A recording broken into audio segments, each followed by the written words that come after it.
Good morning, everybody. Welcome to Tollcross International Swimming Centre. This is the Scottish Swimming National League Finals. Exciting day swimming ahead today, and I'm Tony Rose, and with me is very exciting to have Ross Murdoch with us. Thanks very much for having us along. Oh, it's fantastic to have you here, Ross. I'm sure everyone online will be looking forward to hearing what you've got to say and having you add your expert experience and commentary on events of today. Of course, Ross, gold medalist at Commonwealth Games, World Championships and European Championships. Just been swimming in the ISL as well, so I'm hoping to have lots of opportunity to ask you about your experience and bring your flavour to this meet. Absolutely, yeah. I'm pretty fresh from the trenches of ISL, getting in and doing a lot of racing, so my eye's certainly in at the moment, so I'm looking forward to seeing how this pans out. I've never seen anything like this before in Scotland, so it'll be great to see how it all pans out. It is fantastic. It's not quite the ISL, but it's as close as we're going to get to it for a few years, and these swimmers, for them it'll be as big as the ISL, I suspect. Absolutely. So just a quick introduction to the events. We've got an A and a B final in the Team Champs, 10 teams in each event. The B swimmers are going to swim their races first, and then it'll be the A swimmers thereafter. And just to let you know who's in each of the finals. So in this B final we have in lane 0 Heart of Midlothian, in the lane 1 City of Glasgow B, Mulgine Bearsden in 2, Dundee City Aquatics in 3, Inverclyde in 4, Ren 96 in 5, in 6 is Swim West Lothian, Warrender B in 7, in lane 8 University of Aberdeen D, and in lane 9 Firsts of Falkirk Integrated Swim Team. So that's the B finalists. I'll come through into the A finalists as well. I might as well do that. So in the A final we have East Lothian in 0, in lane 1 Stirling, in lane 2 North Lanarkshire, Dumfries in 3, 4 is South Ayrshire, 5 is City of Glasgow A, Aberdeen Dolphins in 6, Hamilton Baths in 7, Warrender Baths A in 8, and in lane 9 the University of Aberdeen. So there's your runners and riders in each of the A and B final. And in this B final, the first event, as you can see on the screen there, it's the mixed 4x50 freestyle relays. We'll be running these 15 and under, boys and girls, and then it will be the open, boys and girls as well. So it's a busy programme, and as we go through it we'll no doubt get into the swing of this. It can be a bit confusing to begin with, but kicking off with this mixed 15 and under 4x50 freestyle relay in the B final. So these mixed relays are relatively new. Ross, I know you've had some mixed relay experience yourself. Yeah, it's certainly an interesting thing being part of a mixed relay. It's a hard life for the girls when they dive in beside the boys, I can tell you. Ali Atkinson could attest to that, swimming beside Shimanovic. Not a bad challenge there. So in this final we've got Layla Witherspoon Hearts in 0, Marcus Blake in 1, Ben King in 2, Kane Buchanan in 3, Archie MacArthur in 4, Adam Scott in 5, Ewan Jones in 6, Ellie Craig Collins in 7, Greg Hall in 8, and Susan McNair. And as you say, Ross, there's a mixture of boys and girls in this, and you can already see the difference coming through.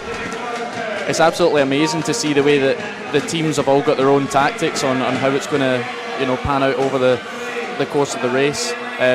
Some people have actually just doubled up on 2 girls at the front there. They're really looking to load the back end of this race, and the tides can turn really quick in these types of races, and that's what makes it really exciting. Oh, totally. And so lanes 4 and 7 have gone 2 girls at the front end, so let's see how this transpires as we go through. But at the moment it's lane 6 and lane 1, so City of Glasgow B and Swim West Lothian, and in lanes 8 to 9 University of Aberdeen in first. So it's still pretty close across these 4 teams, but as you can see, only 2 teams have boys, 3 teams have boys coming in this last heat. Let's see how quickly they can close up, but at the moment it's City of Glasgow B team in lane 1 and also first here in lane 9. Warrender are coming really hard on the way home here. So let's see how we transpire. Coming in for Warrender in this leg is Mano Drysdale, and he's coming strongly, but he's got a lot to do on Glasgow over there in 1. And in lane 2 we've got Mulgine Bearsden. This isn't a bad start to the meet. It's going to be nip and tuck as we go here. And let's see who's going to get it. Oh, very coming in lane 2. Think's going to edge it. Oh, very, very close there. And we can confirm that it was Mogain Bezen coming in first in lane 2. In second was City of Glasgow B. And in third, just equal second there, was first in City of Glasgow. And Warrender coming in fourth. Well, if the rest of the race is all like that, Ross, I think we're in for a cracking day swimming. 4/10 between first and second, and we've got a joint second there. That's it's pretty impressive racing and great tactics all round. I think everybody's paced that pretty well. Yeah, so a great start to the meet there. We're now going to move on to the A final of the same event. So this is the 15 and under 4x50 meters freestyle relay. Just to remind you, I'm not going to do this all the way through because we'll get into the swing of it. But in this A final, we have East Lothian in lane 0, Stirling in lane 1. North Lanarkshire in 2. In lane 3 we have Dumfries in 4, South Ayrshire 5, City of Glasgow A, Aberdeen Dolphin in 6, Hamilton in 7, Warrender A in 8, and University of Aberdeen F team. Not quite sure how they got around their namings, but their F team is in the A final. And so these are the A finalists. Just for those, just while we're waiting for the swimmers to come out, these finalists have been worked through. There have been 2 heats swum by each of the clubs across Scotland over the last couple of months, recorded times, put them into Scottish Swimming, done the totals across those events over the 2 events, and the top 10 teams are in the A final, and the next 10 teams are in the B final. Each club's only allowed 1 in each of the finals, so you'll see City of Glasgow and Warrender and Aberdeen, the largest clubs really, have got swimmers teams in each event, in each A and B final.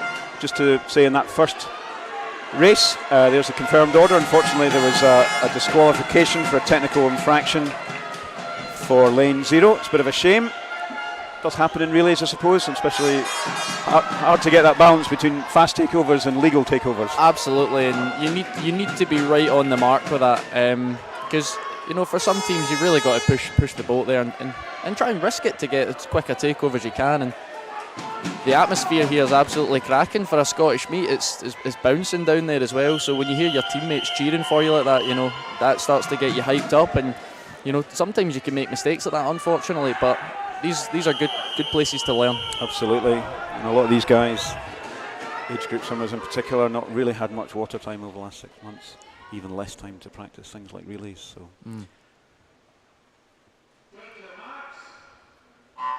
So here we go, and unlike normal swimming competitions, there's no seeding in the middle lane and out. These lanes were all drawn at random, and so it makes it more tricky to see what's going on along the pool, but makes it more interesting just to spot it out. And again, splits here between boys and girls going in first.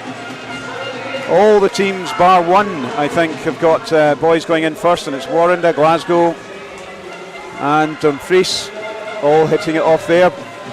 All of those teams have got 2 boys going in first, so there'll be less at the front moving around, but you've got Hamilton Bath coming in here with the girls at the beginning, and they're holding their own.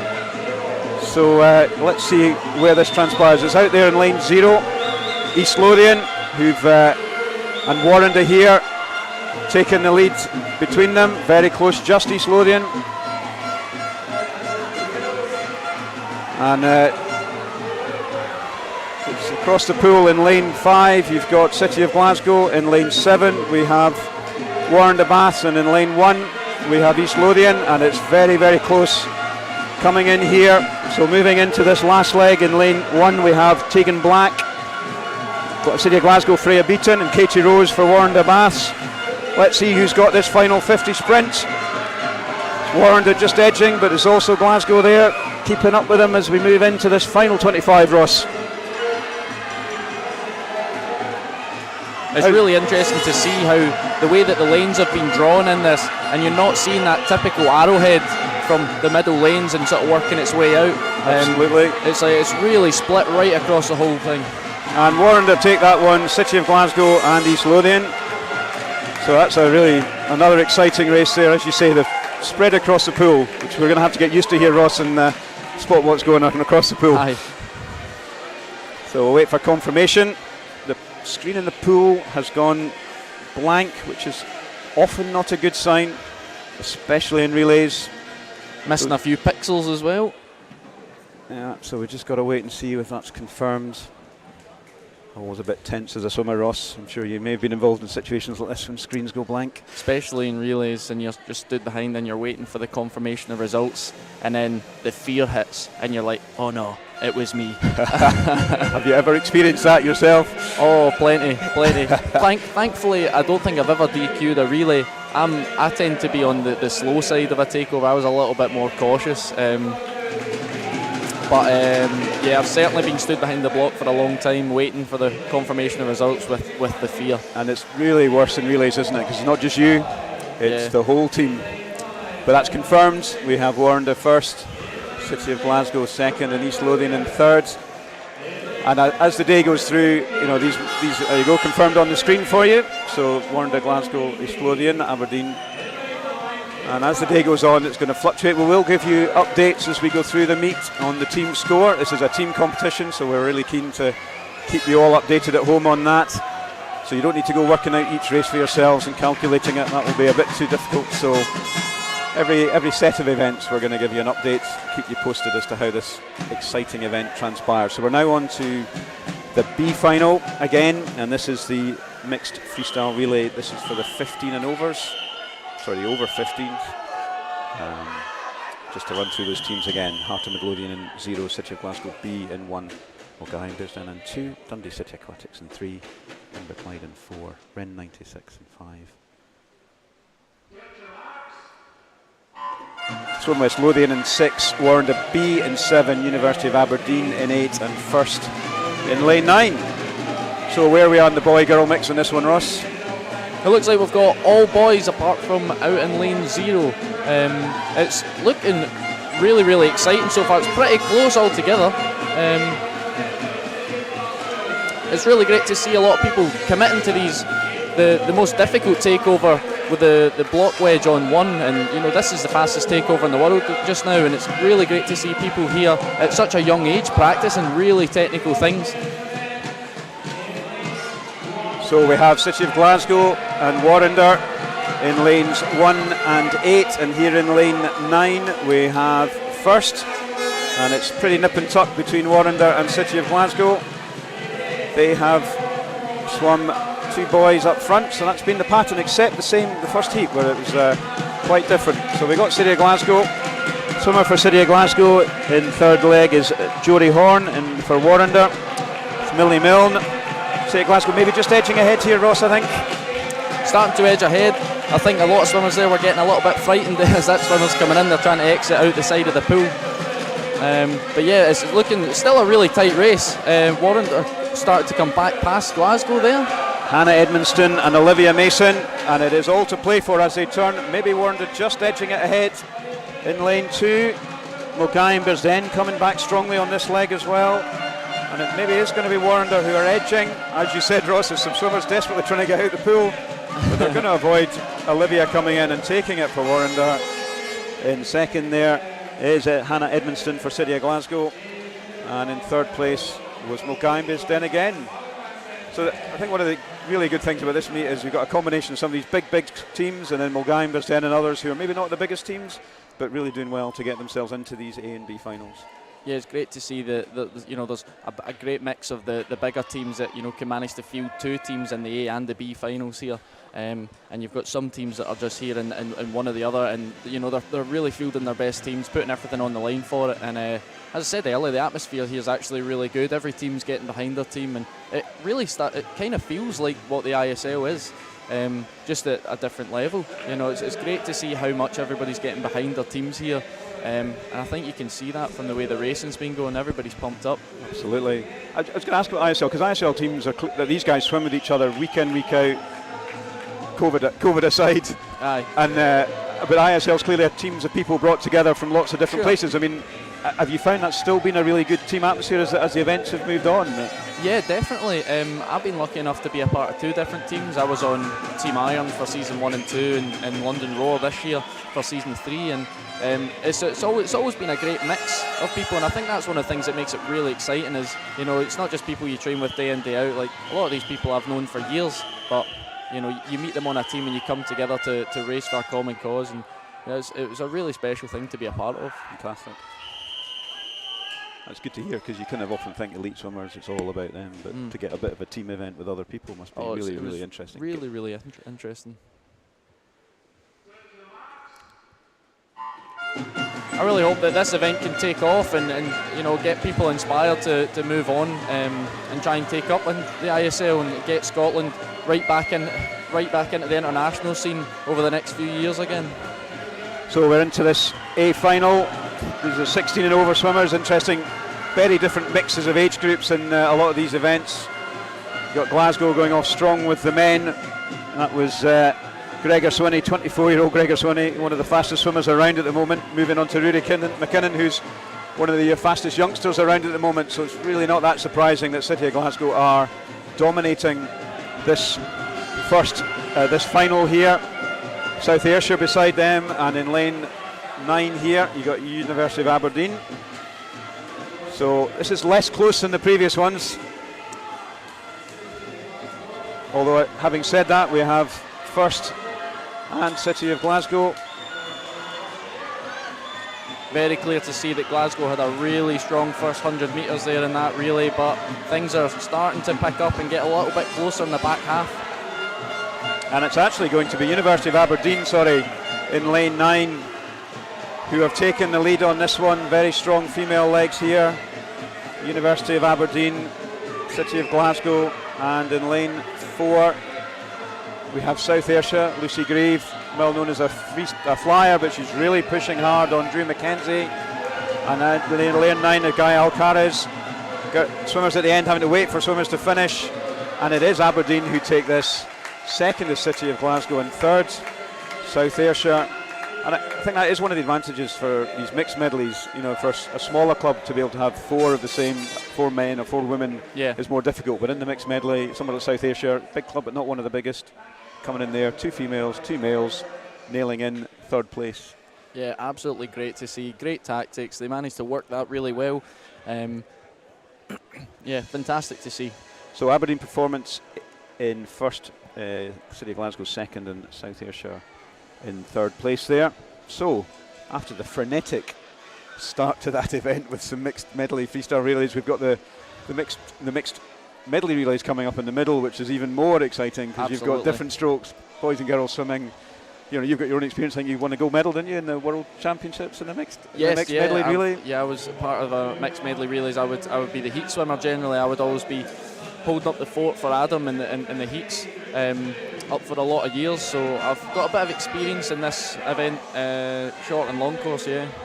So that's in the middle there. We're now moving on to individual events. This is now the 15 and under 200 IM. We'll have 2 of these. This is the B final first, and in this event we have in lane 0 Isla Grant, Cassie Wiper in lane 1 from City of Glasgow B, Ailey McNair, Mulgine Bearsden in 2, Lisa Stoves, Dundee City Aquatic in 3, April Craner, Inverclyde in 4, Beth Hunter, Ren 96 in 5, Natalie Moody, West Lothian in 6, Natalie Cooper, Warren de B in 7, in 8, Emma Jupp, Aberdeen Performance D, and Zoe Crawford from first in lane 9. So many of these swimmers will have been swimming at the Scottish Winter Meet last week, which was a really good meet over the 3 days.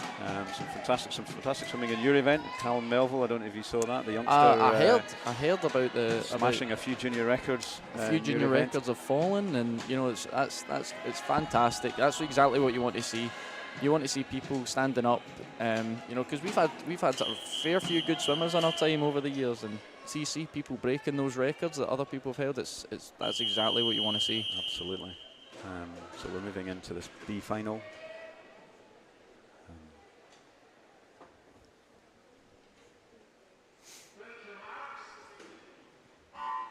Here we go. So 200 IM, 55, 50 back, 50 breast, 53. Ever do much IMing in your swimming life, Ross? Not too much IM, but I can tell you from what little experience I have, the 200 medley is one of the harder events. It's almost like you have to sprint every single stroke, and having spent quite a bit of time with Duncan Scott over the last few years and watched his ability in this 2 medley, he tells the exact same story. It's pretty much you have to go out as hard as you can and hang on through every stroke. Because they're all so different, you just need to attack every single leg. So this could be a really painful event for these guys, and fair play to them for getting in and do it. So it's Zoe Crawford from first, taking that on the fly. I expect the lead will change as we go through. Lucy Stove, she had a really good meet last week at the Scottish Short Course. Pretty sure she got youth finalist in this individual medley. And this is the 15 and under, and out there in lane 0 we got Isla Grant, Heart of Midlothian, also swam last weekend. Pretty even across the field. Lane 6 is Athena Pearce from Swim West Lothian, and at the halfway it is Zoe Crawford from first. See what happens on this breaststroke leg. I know Lucy's strong on the breaststroke. The breaststroke leg's generally the leg. It's a key one in this medley. It's at the 3/4 mark of the race. It's when things start to get painful, and this is where someone who's a real good technician starts to come through the field. So let's hope we see some of that here. So we've got a few swimmers coming back together in second, but Lucy has stretched away on that breaststroke leg. So youth finalist last week, strong on breaststroke. Got a really strong pull there, moving right in towards the 150. She's opened up 5-6 metres in the space of 50. Often happens in the IM. Yeah, as I said, the breaststroke leg is a really key leg, and it's a place where you can start to make moves. In any 200-metre race, it's round about that third 50 you want to start making moves, and it just so happens to tie in with a breaststroke leg here, which I think makes it a really good position for someone who can do breaststroke. It's a great place to try and stretch a lead and try and focus your race around that 50. So Lucy has really capitalised on that strong breaststroke. No one's going to touch her. Isla Grant, strong freestylers, come in lane 0. She looks like second. It is closer, getting closer for third, but I think it's lane 6. Athena Pearce from Swim West Lothian, and also first swimmer Zoe Crawford in 0 and 9. Oh, it was. So Athena's pad. It's changed. Yeah, so Athena maybe just didn't quite. Oh, very close though. So she gets it at third. So in first, we'll get the confirmation for you guys at home on the screen. But on the board here, we have Lucy Stove coming in first, 2:27.95. In second, it is Isla Grant from Hearts in 2:32.46. They are confirmed. And third, Athena edging out by 9/100ths of a second at Zoe Crawford in first. So pretty close there. And you were saying about Duncan with his IM. But it's his breaststroke. He's really worked. I mean, he's probably had some pretty good training mates on breaststroke. Ross, you might have a comment on that. He's had a few good mates to train with. The likes of myself and Craig Benson over the years. We've worked him hard on the pool, and I'm not shy in saying that there's a few times where Steve's turned round to us and said, right, you boys, let's have a little race, and he's absolutely thrown me out. He's absolutely come through on that breaststroke leg, and you can see where he's really strong and with a breaststroke. Duncan's rate is so high on the breaststroke, and that's where he gets his strength, and being brave through that point and being willing to attack really hard on the breaststroke leg, and he's been training at that really well, and he's absolutely moved that on. That's great to hear. Despite the fact you're all world elite swimmers, you're all swimming together, keeping each other going, really encouraging, supporting each other. Absolutely. I mean, we had a great training group at the University of Stirling. It's a pleasure to turn up to training every day, and as I said, like Duncan would beat me sometimes at my own event in the pool, and that's just the type of athlete you need to train with. Absolutely. Is somebody that can teach you a lesson, and you're like, oh God, I need to step my game up here. Well, it's like having a competition every day. Every single day.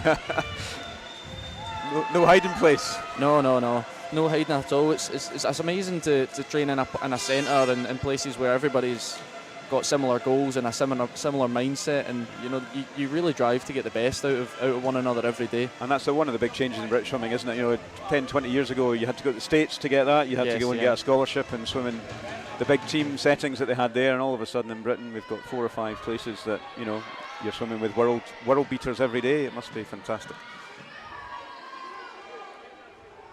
And a number of those programs are here. So University of Aberdeen has a performance set up that's got age group and older, university swimmers. Stirling Relay's just university relay, so there's no younger age group, so they're not here. Glasgow's somewhere in the middle. They've got a few university swimmers there, but also got the age group set up. So a bit of a mixture in the way these setups work. No right or wrong model either with the way these things work. It's in some respects it's great just to have a purely performance centre, but then again it's nice to have a club that can feed into a real performance setup and almost see that there is a direct pathway as a young swimmer straight into that programme. So there's no right or wrong way for these things, and You know, this is just kind of the start of all these journeys as well. They're only getting more defined as we go along. Yep. So in this heat is the A final of the girls 15 under 200 IM. We have Tegan Black in 0, Perry Scobie in 1, Lucy Nemo in 2, Georgia Dickey in 3, Hayley Robertson in 4, Coco Croxford in 5, Jessica Beaton in 6, Kirsty Gilmore in 7, Kiana Kurtzer in 8, and Amber Edgerton in lane 9. So this is the A final. Doesn't mean these swimmers are necessarily faster in any individual event than the swimmers in the B final. It's all down to where your team ranks and where you landed in the final. But they'll all just be delighted to be here. Very strong start in lane 8, Kiana Kurtzer, also Coco Croxford in City of Glasgow, and from first, Hayley Robertson, youngest sister of Katie and Erin. And it's Kiana, Coco and Hayley as they move through the backstroke, turning at the far end. Lots of technical skills in the IM, every turn you can possibly do in the IM, Ross. Quite got to get it in the right place, in the right order. Lots of technicality here. Yeah, there's lots of technicalities here. Lots of different ways you can do this back to breast turn as well. There's a flip turn, there's a classic touch turn, or the Hannah Miley special backflip. Lots of different ways you can do it, and you need to make sure you absolutely nail this stroke count. There we go, a classic backflip from lane 8. So we have 2 flips and a side turn there. Yep. No Hannah Miley's yet. So maybe at this age that's probably pushing it a wee bit. It's hard work, you know, trying to get those turns right, because you do a backflip turn, you actually miss out on the breath, and that's something you need to think about as you're about to go into a breaststroke pullout and trying to stay long through that first phase. So a good close race here, as a lot of them are turning out to be. South Ayrshire again showing strongly in lane 4, City of Glasgow A-team in 5, and Warrender A-team in lane 8. So it's a real tight race. Very tight here. Less than half a second, I suspect, between the three of them. It's just Kiana.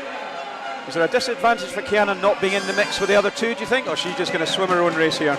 I think there's maybe a slight disadvantage, but she's lucky. She's breathing towards them on this way down, so she knows exactly where she is in the race. And she's on the right side of the lane rope to make sure that she's not getting any waves from the girl in lane 7 there. So she's attacking the last 25 metres here. She's breathing the other way, so she's swimming her own race. Absolutely, so it's going to be very close here between Kiana and Coco. I do think Kiana's maybe going to edge it, but only just, and she does. 2:26.01, 2:26.62 for Coco, and Hayley Robertson gets in third place, 2:28.43. And the exciting races just keep coming, Ross. They just keep pouring out, and we've got another 200 IM to go for the girls here today, and hopefully we see the fastest one yet.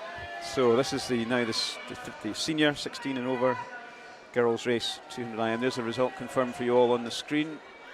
Kiana Kurtzer first, Coco Croxford in second, and Hayley Robertson in third place. And we're going to move on to Open Age Group B final.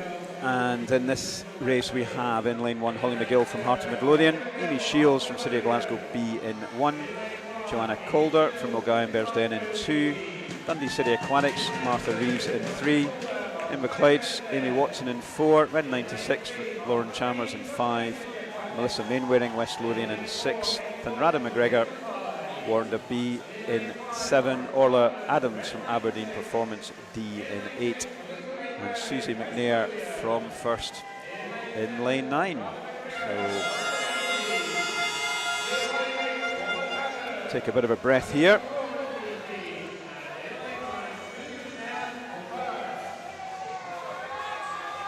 As we move into this B final of the Open 200 IM.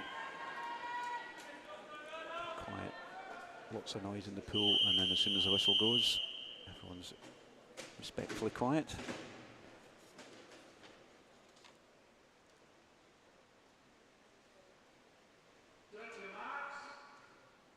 And as a swimmer, Ross, at the start, in the pool it's really quiet at the beginning. Did you notice that, or were you in the zone and there was lots of noise going on? Do you think it would be a distraction, or do you think it's different people?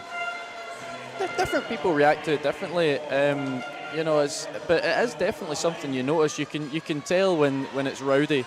Like somewhere like the Olympic Games, that is a rowdy atmosphere to be in when you're on the block, and each team doesn't like to be the first one to be quiet. They like to be the last one to be quiet, and everybody tries to get a word in edgeways. And yeah, you're very aware when you're on the block when it's noisy and you're in the brace position to go, and you're coiled up like that for quite a while. So as a swimmer yourself, you notice these things. You can hear the last person shouting your name rather than somebody else's. Absolutely. Especially when there's Scotland chants getting shouted at you when you're stood in the blocks for Commonwealth Games. Can't ask for better than that. Clearly this place must hold a lot of good memories in I was here myself, sitting just over there watching you swim your 200 breaststroke. One of the absolutely amazing moments. Must have been unbelievable for you. It's certainly one of the highlights of my entire life, and I think definitely the highlight of my swimming career so far. I don't think there could be anything really to top it. Yeah. It's a magic night for the team. Hannah Miley as well. Was that not the same night where she won won the Medley and you won your 200 breaststroke? Fantastic atmosphere. I actually think the highlight of that day for me was watching the three men in the 400 freestyle in the morning, because I was warming up for the heat for the 200 breaststroke, and hearing the roars of the crowd for our guys. I think it was Dan, Robbie and Stephen all that qualified through for the final for that event, and absolutely fantastic to hear that roar, and it gave me goosebumps. I think that's what got me through the heat so well. Yeah, so it really is something about momentum within a team when you get to events like this. Absolutely, it's critical. I think when your team starts to do well, everyone feeds off each other and snowballs off each other, and that just keeps rolling along. And you can definitely take confidence knowing that people you train beside every day are swimming fast, and that gives you confidence in your own training, your own ability, and yeah. Interesting here. So in this race we have University of Aberdeen, Orla Adams really taking that one strongly out there in lane 0. Holly McGill takes second, and it very close there for third between Thunrada McGregor and Amy Shields. Warner in City of Glasgow, and it was just Thunrada. Although, again, we have the dreaded screen appearing in the pool, which would indicate there's going to be something happening. Sometimes these delays are down to confirming times, so let's fingers crossed that's the case in this situation. But so we have to wait for confirmation. See where we get to. Not too many DQs so far. Let's wait to see what happens here. So whilst we're waiting, unfortunately, we do have a disqualification in lane 9 for technical infraction there on the screen. Confirmed though for you.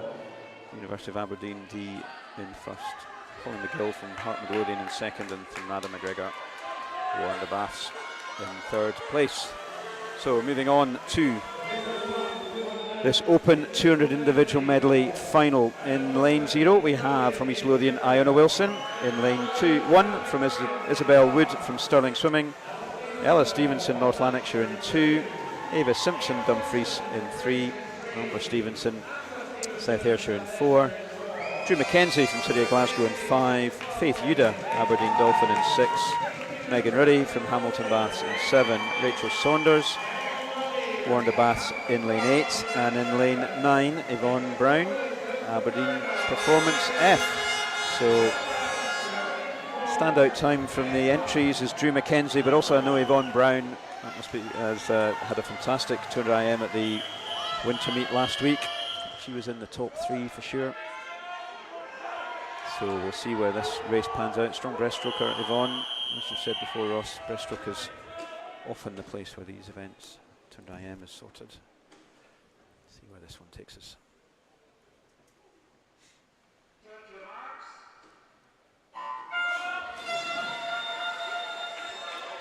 So here we go. Drew McKenzie, strong start in lane 5. She had an outstanding set of swims at the winter meet last week. 16-year-old, and it is her, along with Yvonne maybe, in lane 9, who's taking this one out. Rachel Saunders as well in lane 8, but it's pretty close across the field here. Pretty close across the field. Certainly lane 5 with a really, really long technique here on the fly, and really strong out the back of the stroke. She's made that look really easy there. As we were saying, technical turns in medley, but short course swimming, the turns clearly a big part to play, given how many turns there are in any of the individual events compared to long course. Absolutely, and the way that you get round the wall, you don't need to be fitter than the person in the lane next to you to get time off of them. If you can be quicker round the wall, you don't have to be a faster swimmer to do that. So it's really key when you've got 7 turns to go through in a 200 metre race. It's practicing your stroke counts and hitting your walls right and being confident in them is really, really critical when it comes to these longer races like this. Presumably at your level, this level, it just becomes habit. You know how many strokes you're doing per length. You just nail it and push it in. Absolutely, I know exactly how many I should take, but it's not necessarily that I'll hit it. I'll be honest. There's sometimes you hit it on a half stroke. Sometimes you almost smash your nose into the thing, the pad, and you don't always get it right. There's a lot of little mistakes that some people might not see. But that's where the value of experience comes in, and you don't let it get to you in the race. You try and maintain your composure and just try and work on the next length.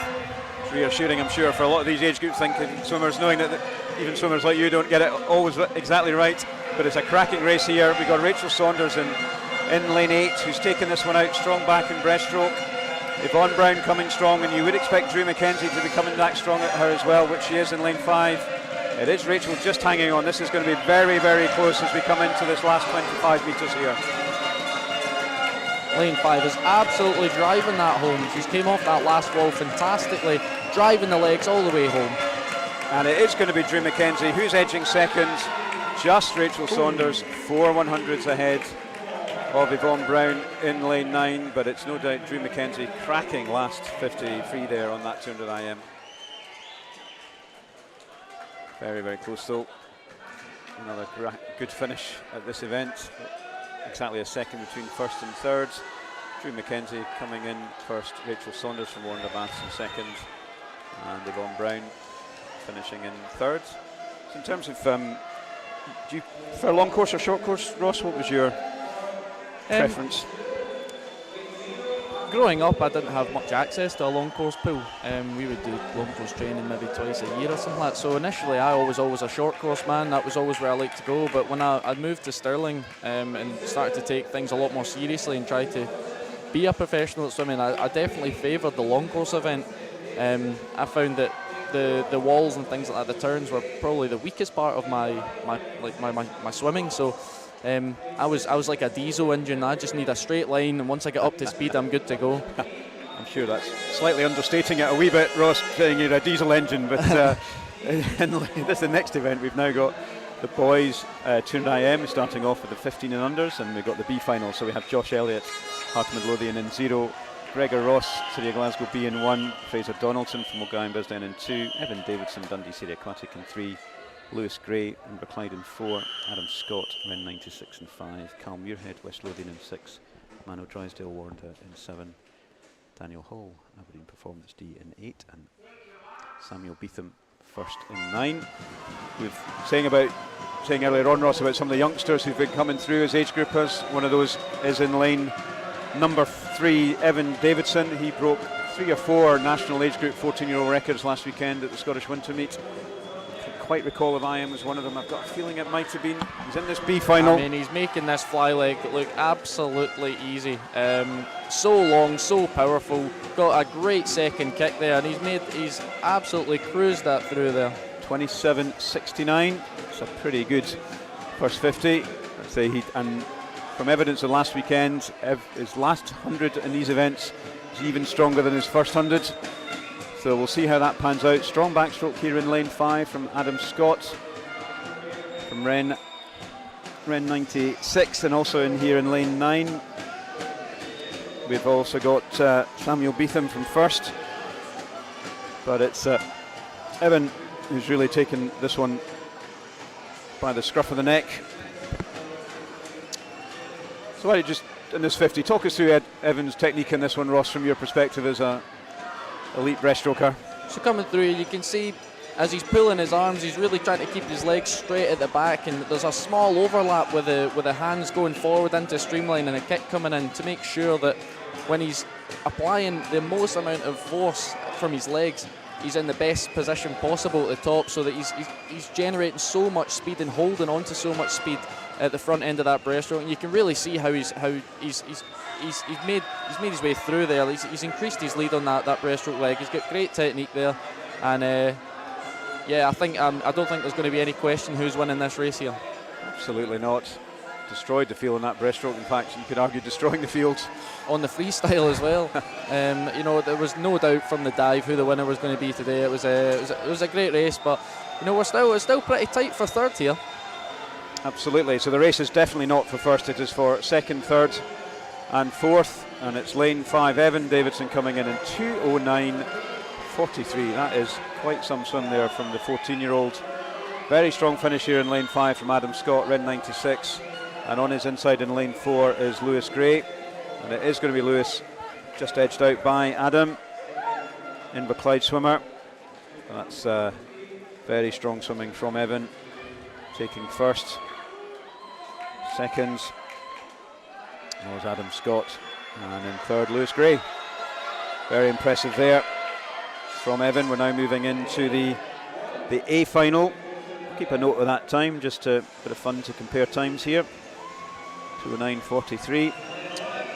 In this final, A final, we have Stefan Kravic, East Lothian in lane 0, Murray Dixon from Stirling Swimming in lane 1, Robbie Carlisle, North Lanarkshire in 2, Luke Scott, Dumfries in 3, David Traynor, South Ayrshire in 4, Max Pelosi, City of Glasgow in 5, 6, Aberdeen Dolphins, Callum Gold, Ethan Stewart from Hamilton in lane 7, James Burnett, Warren de Baths in 8, and we have Calvin MacDonald, Aberdeen Performance.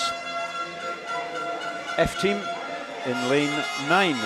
So again, fastest seat here out in lane 0, Stefan Kravic.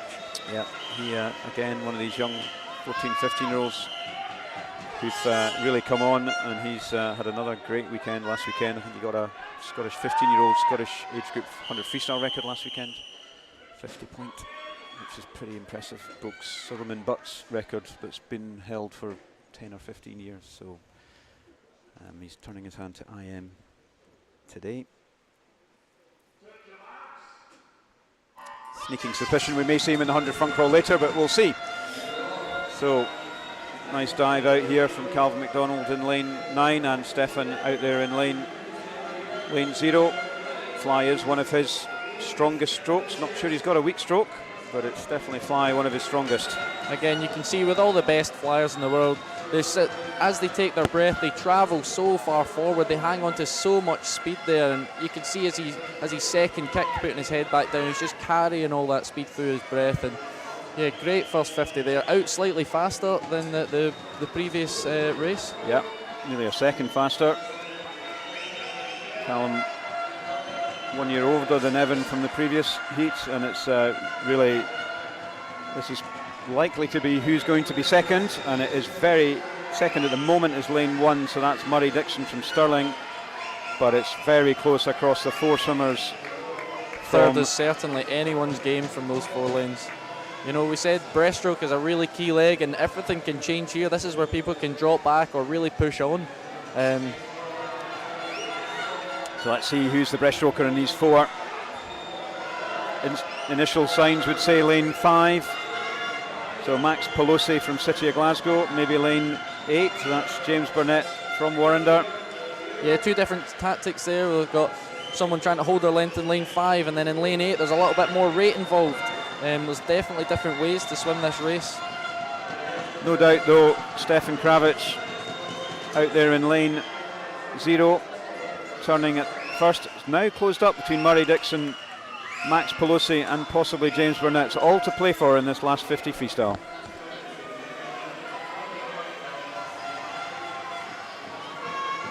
So Stefan definitely going to take this one. Murray's maybe just edging back again on Murray the freestyle. Looks like he's got slightly more legs at the moment, so he's probably going to be carrying a little bit more momentum coming in through the last phase here. But no doubt that Stefan takes it 2:10.54. Murray Dixon next to him in second, and Max just edging out James Burnett there for third place.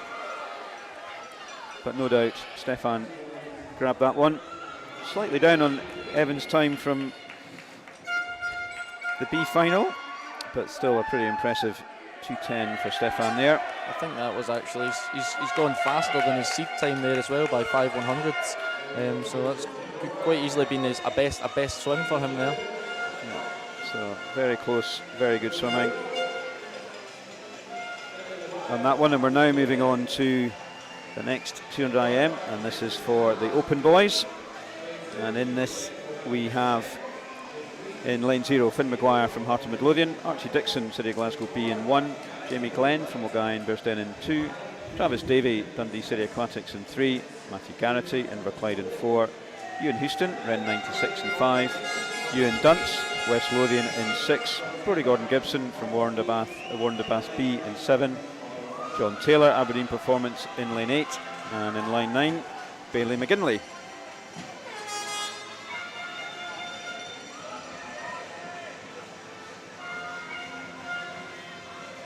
So, the final of the open boys here. Relatively wide-ranging time. Maybe Matthew Garrity from Inverclyde has the fastest entry time.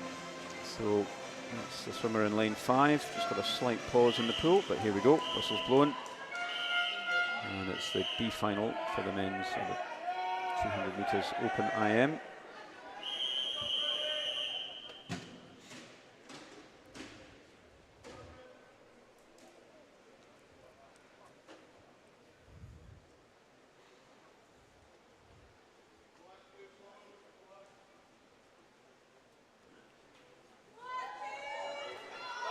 No.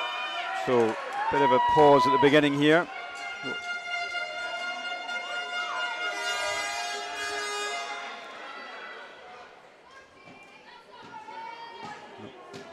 Quite sure what this pause is for. So, your experience when things like this happen, Ross, what's the best approach?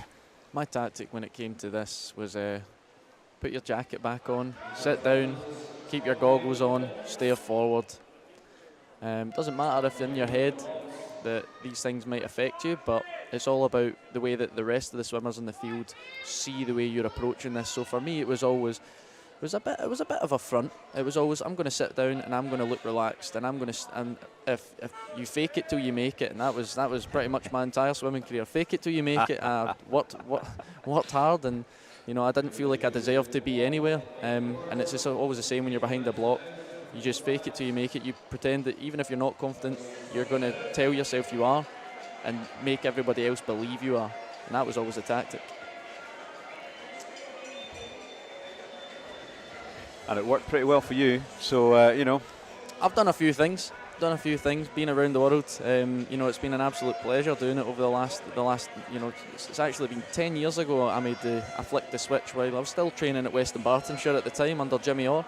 We sat down, I flicked the switch. As soon as I finished 6th year in school, I was going to start taking things seriously, and went from training 3-4 times a week up to 8 times a week actually during that phase. And that was a big jump. I can tell you the first 16 weeks of that, I absolutely suffered, and I'm not entirely sure my right shoulder recovered ever. But yeah, it was a fantastic year that year. Starting to pick that on, and that 10-year anniversary came past this year. Wow. And I still remember the exact day. It was the 22nd of August 2011. I flicked the switch and went for it. And I said to myself I would never give up until I feel satisfied with what I've got. And it's been an absolutely great 10 years.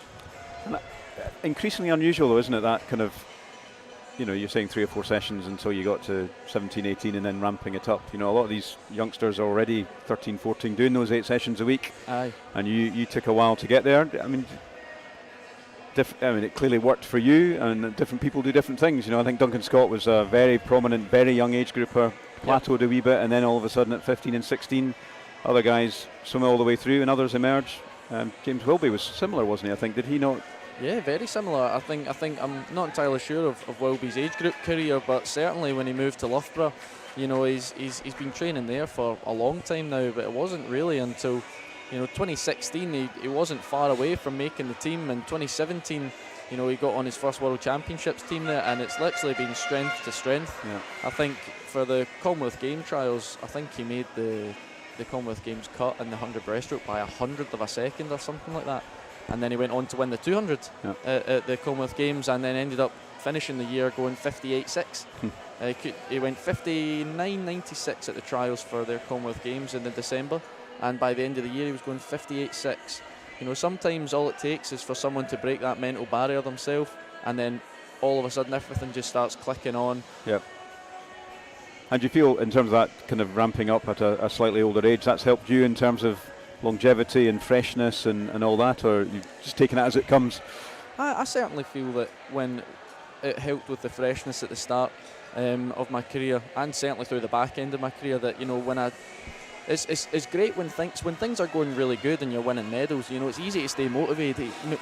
It's easy to stay happy with what you're doing, but it's the motivation when things aren't going quite right for you. And I think it's really helped with that, because I've had a few tough years, and I think to get through those things, I think having that little bit of, you know, I might be 27, but my training age will be probably younger than a couple of people who are younger than me, because I haven't been training as hard for as long. So I definitely think it's helped when things were tough, to make sure that I could still keep turning up to the pool and getting the most out every single day. Yeah, and I think that is one of the challenges, isn't it, with age group swimmers or whatever, in terms of, you know, it's not easy when it's going well, but it definitely becomes more difficult when things aren't, and it's sort of getting through that is a really helpful lesson if you can get through it. Absolutely, and one thing I would love to stress while I'm on the airwaves is, you know, I was never that great an age group swimmer as well. You know, I would win some district medals here and there for the West Districts, and, you know, I'd go to the inter-counties. I went round the block, but I never made a UK school games. I never made a WISE tournament. I don't even know if the WISE tournament still goes ahead.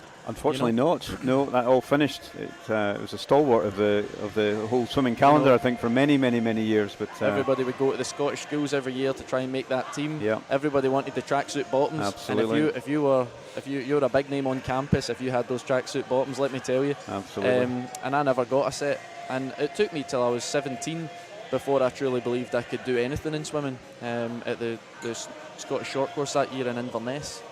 And it was at that point there I really started to believe that I could go further forward. And, you know, it's a shame. There'll be a lot of people that have been affected from COVID over the last couple of years, and there's not been a lot of competition, and people's motivations will be down, but shouldn't let these things dishearten you. You should be trying to, if you believe in it and you love it, absolutely pursue it. Definitely. And, you know, I think hats off to all of these swimmers here who've stuck at it. You know, they've had you know, for the last 20 months they've probably been in the water for 6 of them, and to still be here, maybe 8 if they're lucky. Yeah. You know, to still have stuck through that with the swimming regime, and it has it changed a wee bit? Because clearly in swimming in days gone by it was lots of hours, lots of meters, you know, every morning, every night, and you just have to keep going. Whereas COVID, people had long rests. I've come back. Some of them are swimming faster than they've ever swum before. I mean, it has thrown things up in the air a wee bit, I think, from a definitely has. Philosophy of training. I think. I mean, for us in Stirling, we were one of the first sports to go back after COVID, and we'd had 15 weeks out of the water. Yet, you know, Duncan still had a fantastic, and I had a great ISL last year as well. But, you know, people are still doing best times off of having that amount of time out. I mean, we were still active, but, you know, it's definitely changed the way that we view our own sport. And just a short pause there. One of the blocks looked like it was a wee bit wiggly, and it's now been fixed. And so in this B final, we have Finlay Maguire, just to remind you all, Archie Dixon, Jamie Glenn, Travis Davey, Matthew Garrity, Ewan Houston, Ewan Dunce, Brodie Gordon-Gibson, John Taylor and Bailey McGinley. And it's Brodie Gordon-Gibson won the youth 100 fly final last week at the winter meet, so not surprising he's up there. Also Archie Dixon from City of Glasgow, also swimming in lane 1. So it is the Warrender swimmer and the City of Glasgow swimmer. Lane 4 as well. Expect Matthew McGarrity, strong breaststroker. So this is maybe one of the tightest races across the board we've seen so far. Certainly got 7 swimmers right in amongst it, right together, coming into arguably, well, I'm biased, the most important leg of the Toon. I'll just say it. Yeah, well, do you know what? I think there are many people might take you on that one. Even if it wasn't you, I think you'd think breaststroke. And looking lane 8, John Taylor looking very strong. And also lane 4, Matthew McGarrity. Again, we can see different swimmers' strengths here. You know, some people have to hold their length on this breaststroke. Others, they have to get the rate up and really, really drive forward. Very good example of breaststroke pulling you through on an IM. Matthew McGarty was back in possibly 4th or 5th at the turn into breaststroke. He's now first by a good 4 or 5 metres. Likewise, John Got a Taylor. couple body lengths on the others, I think, by the looks of that. It was an outstanding leg there. And it's Matthew, very strong swim here. And it looks like he is going to take first. Pretty close between John Taylor of Aberdeen Performance in lane 8 and out there in lane 1, which is Archie Dixon from City of Glasgow. And there's no doubt though that that strong, your bias was proven correct there, Ross. Breaststroke did play the most important part. It absolutely shook up the whole field there. We had 7 guys going in pretty close together, and the breaststroke leg is the one that, you know, the breaststroke's a hard stroke and not a lot of people can get it, and it really does shake up the IM quite a lot. So definitely proved invaluable there for Matthew Garrity, who 2:09.48.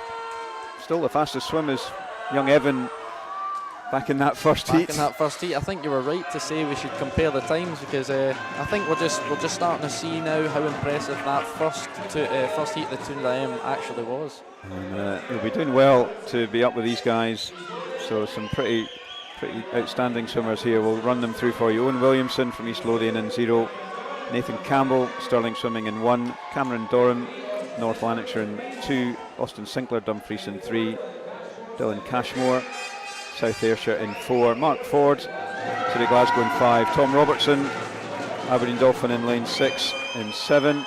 Adam Airley from Hamilton. Mika Van Blerk from Warren-de-Bath in 8. And Jamie Ferguson, Aberdeen Performance in 8.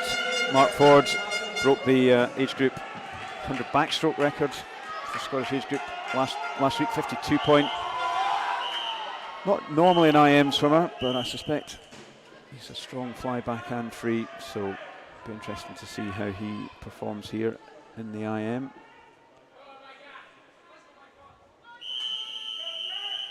I'm sure he'll be wanting to beat the young pretender from the first heat, 2:09.43. And here we go. And it is Mark. Strong start. Certainly attacked that dive. He almost took it right up to 13, 14 metres there off the start. That's exactly what you want to see. Somebody utilising the underwaters.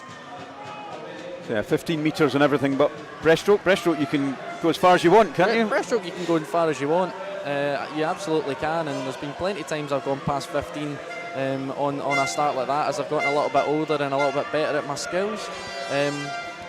But yeah, you see the guys, usually the best in these events, they utilise the underwaters quite a lot, and you can really see Mark absolutely destroyed the first 50, and even now it's hard to go more than 4 kicks off on the backstroke leg, and you can see there he's taking it right to 10 metres.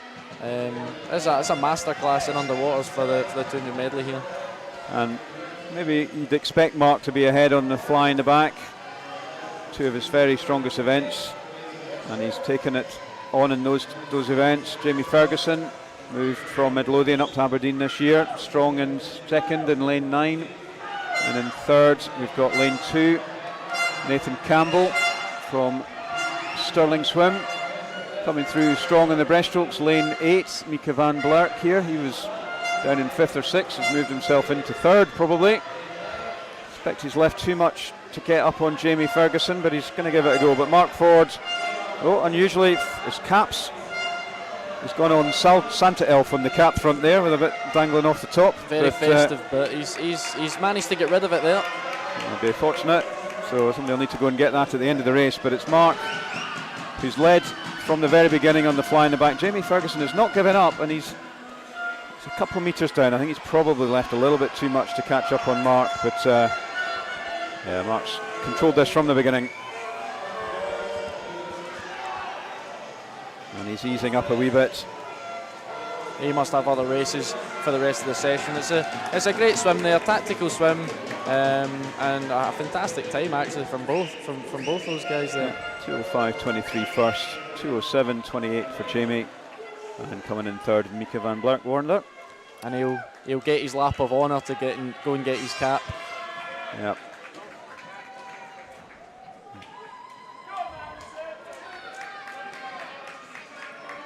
Taking his time. I think you would take your time after. He needs to go 2 metres down after to pick up his hat. He needs to hold his breath. He's just done 200 metres max. That'll have been a hard 5 seconds going down there for that. It's, the empathy of a swimmer there. So we're moving now on to the girls 15 and under 100 freestyle. This is the B final in this event in lane 0. Lucy Atherton, Heart of Midlothian. Talia Blackley from City of Glasgow in B. Hannah Lockington, Mulgine Bearsden in 2. Lauren Ferret, Dundee City Aquatics in 3. Eva Clyde's Honor McGeechan in 4. Amelia Ray, Ren 96 in 5. Emma Russell, West Lothian in 6. Warren Bees, Ellie Craig Collins in 7. Aberdeen Performance D, Madison Stewart in 8. And Firsts, Madison Gallica in 9. And it's not that Emma Russell, in case you were thinking one of your teammates has decided to come and change teams. I did think when I was reading through there, and I had to double check the team. So into this 100 freestyle.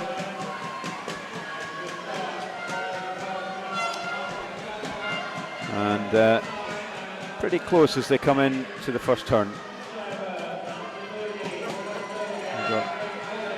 My goodness, 6, 7, 8 swimmers here, all in a line. All in a line here. This is looking on paper as well. There's not too much between everybody. There is a couple of times that are a little bit faster, so we'll maybe see something different happening here on the way down towards the third turn.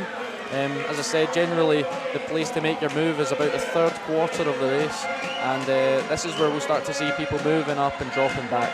And moving up in lane 7 and in lane 0, that's Heart of Midlothian and Warrender, and also in lane 1, City of Glasgow. Coming back strong though in lane 6 is Natalie Moody. It looks like Lucy Atherton that's going to take this though in the outside lane. She's strong swimming in there, and it's very close to call. We'll let the technical equipment deal that one.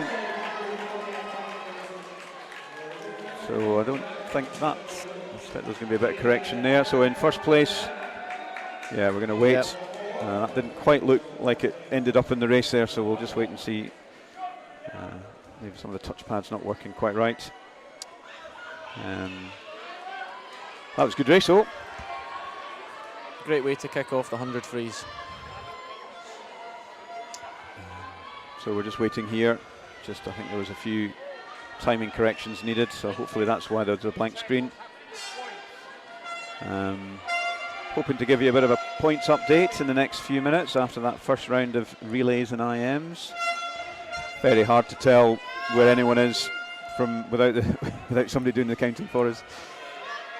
Lots of close races, but also lots of different teams. And there we have confirmation of that race. Lucy Atherton did take it 1:02.59. Honor McGee in Clyde second. That's almost 2 seconds up on her time here on the sheet as well, so hopefully that was a lifetime best there as well. Yeah, nice thing to do in the last swim of the season in terms of short course season. Is it the short course season now finished? Is that kind of, or did it carry on a wee bit longer? Generally the short course season, we all kind of think about it, that phase September to December, that's the short course season, but the ISL's looking to shake that up.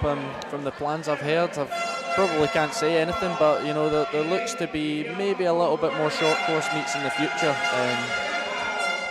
Yeah, kind of has shaken things up, ISL, hasn't it? Bit of cash coming in and a bit of focus. Absolutely, and you know, more regular racing. There's less. The more races you do, the less time there is to train, and there's got to be a fine balance with that. So it's certainly shaking up the way that we view our sport, especially with the impact of COVID now as well. Yeah. And yet, the regularity of it almost means that you're competing training rather than training in the training pool. Absolutely, you get your fitness from time on task rather than focusing on it in the training pool. There's a lot in the ISL about swimmers getting the most points, so the multi-event swimmers become very important when it comes to ISL, by the looks of things. Absolutely, it definitely favours people who can swim more than one event. Unlike me, I'm a one-trick pony. I'm a breaststroker and can't do much else. Yeah, you're a pretty good one-trick pony, it has to be said, Ross. So in this race here, it looks like in lane 0, Helen Stoddart has taken this one out in lane in lane 4, Julie Dunn close behind her, and then very close for third across a number of swimmers. Across the pool, no doubt though, Helen is taking it. A very strong finish as well. In lane 5 from Freya Beaton from City of Glasgow, as well as Phoebe Arbuckle here in lane 8, and it's going to be down to the wire. Oh, and it was. Very close there, man. It did. Helen Sorat just edged that one in 1:01.22. Second was Freya Beaton, City of Glasgow, just edging out Phoebe Arbuckle from Warren de Bass in third place. Another cracking finish there. I think Helen put her head down there for the last 10 metres as well. That's a pretty brave thing to do at the back of 100 freestyles, getting your head down and spinning in. Taking after Caleb Dressel. It's one of these guys, gets to the last 15 metres of a race, and it doesn't matter what race he's doing, he just puts his head down, increases his rate, and just drives in towards the wall. And that's what you see. You can see a lot of races won and lost in the last 2-3 metres of a whole race. Yeah. And you've seen it there, put her head down and got the touch. Good on her. Yeah, I mean, I think men's a lot of 50 freestyle long course, head down, no breathing, isn't it? No breathing at all, yeah, absolutely. There's a lot, with the 50 freestyle guys at the top level, a lot of them focus on breath holding and intercostal muscle exercises to ensure they can get the most amount of air when they dive off the block, so they don't need to breathe. Whereas some people need to breathe to hold the rhythm. It depends on what kind of swimmer you are. Getting the balance. So in this heat we have Alice Mackey, Heart of Midlothian in 0, Hannah Edmondson, City Glasgow B in 1, Ava Alguero, Milgrimber down in 2, Dundee City Aquatics, Darcy Reid in 3, Inverclyde's Anna McLafferty in 4, Amy McAlone, round 96 in 5, Melissa Mainwaring, West Lothian in 6, Olivia Mason, Warren de Bath 7, Kaylin Hall, Aberdeen Performance in 8, and in lane 9, Erin Collin. And this is the B final of the Open 100 free.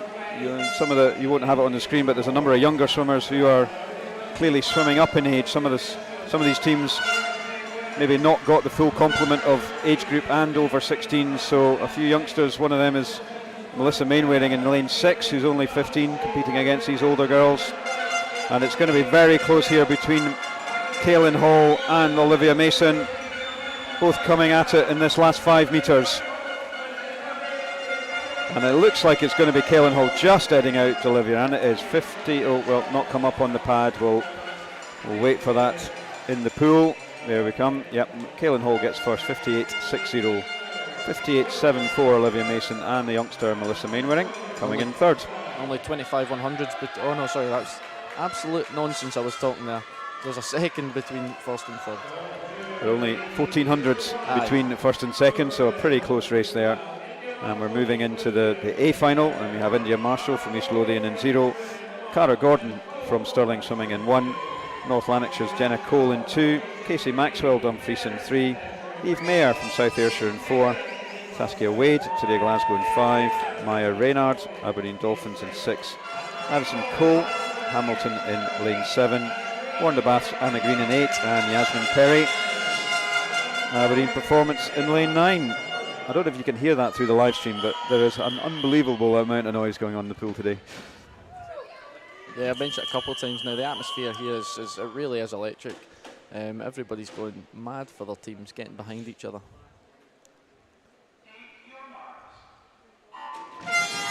End of term party feel about it, which is great at a swimming event. And in this heat, Yasmin Perry has got the fastest qualifying time, with also Saskia Wade from City of Glasgow in 5, and then Anna Green, more of a backstroker known as, in lane 8, but she's holding her own here in lane 8 as well. And out there in lane 2, Jenna Cole. So no doubt about the person out front though, Yasmin Perry. Straight arm there in the lane 8. I was just about to say, we've got a straight armour, Yasmin Perry there.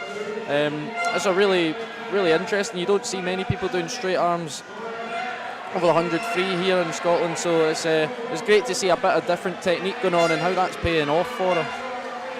And it really has, because she's going to take this one by a good couple of metres. Nice swim there from Yasmin. 56.71, so that's a great swim from her. 58.44 for Anna Green in second, and Jenna Cole, North Lanarkshire, is third.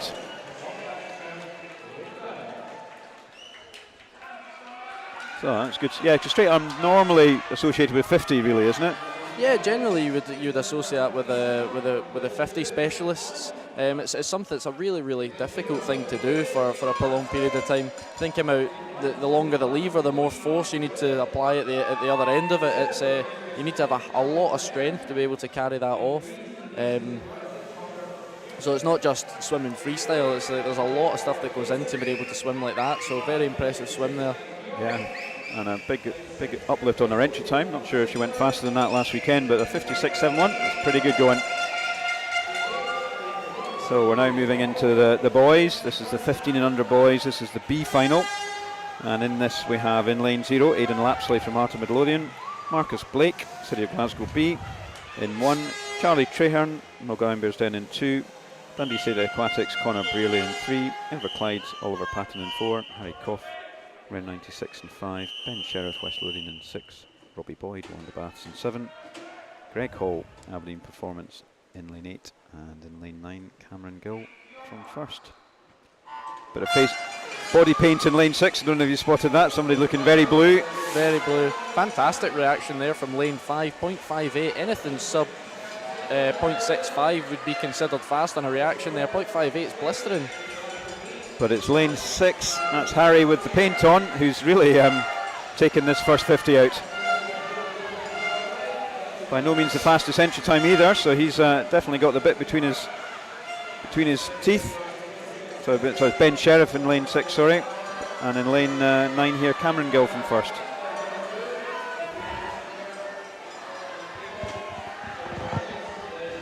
So it is still though lane 6, Ben Sheriff. He had a fantastic dive and he's really kept ahead all the way through this race. And he is going to take this. It's a very good last 50 from Greg Hall here in lane 8 as well against Cameron Gill. And out there in lane 1 is Marcus Blake. Good finish from Greg, but it's no doubt that in lane 6, I've got the wrong name here, so on the screen it's Callum Sinclair in lane 6 from West Lothian, 55.29.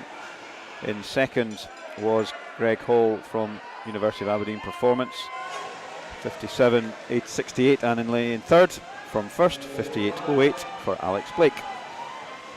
It's a few last minute changes to the entries here, but try and keep you up to date with them. You can see them on the screen. And we're now moving into the A final for this boys 15 and under 100 freestyle. Zach Slater, East Lothian in 0, Ben Montgomery, Stirling Swimming in 1, Jamie Glenn, North Lanarkshire in 2, George McGough, Dunfries in 3, Ben Caldwell, South Ayrshire in 4, Max Pelosi, City of Glasgow in 5, Archie Smith, Aberdeen Dolphins in 6, Dean Bargetti, Hamilton Baths in 7, Ben Kelly from Warrender in 8, and Leighton Burr, Aberdeen Performance in lane 9. Starting to see some names being repeated here now. They're getting to the 2 swims that they're allowed to swim here, plus then they get relays on top of that. So there'll be a few tired bodies after the 200 medley trying to do this 100 free as well. Absolutely.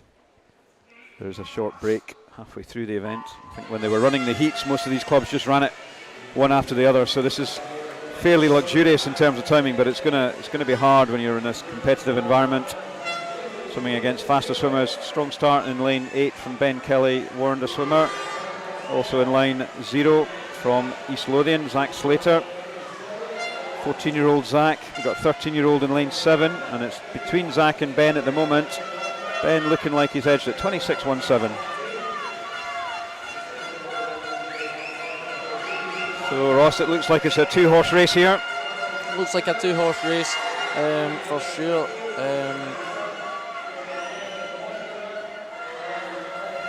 And it is Ben really strong all the way through here. Zach Slater powering away also out there in lane 0, who is maybe edging back slightly, but I think Ben's done enough at the front end of this to take that race in 54.29. That's a nice swim from Ben in lane 0. He's nodding there as well. He knows it's a good swim. He's proud of that one. Not just for him, for the team as well. Good to get that first place. And there we have confirmation. Zach Slater, East Lothian, was in second, and Max Pelosi just edging 3/100ths ahead in third from Leighton Burr from Aberdeen. So another close race there. And we're now moving into the 15 and over. It's 100 freestyle again. And in lane 1, Fraser Claxton, Heart of Midlothian. In 0, Fraser Claxton, Heart of Midlothian. Lane 1, Michael Flynn, City of Glasgow.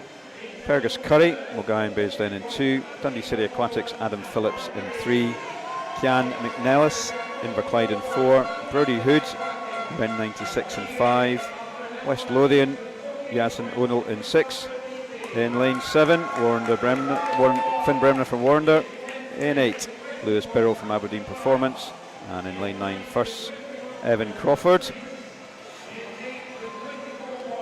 And we're just waiting for the first lot of team scores at the end of that first round of IM swims.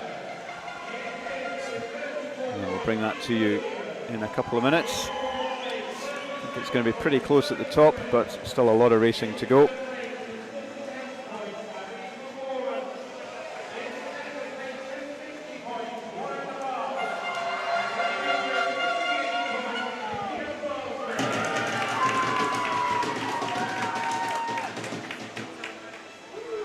So I'm just going to bring you the team scores after event 106 in Division 2. We have West Lothian with 26, Mulgine Baysden 28, then 96, 8th and 29. First and Hearts are equal 6 with 35.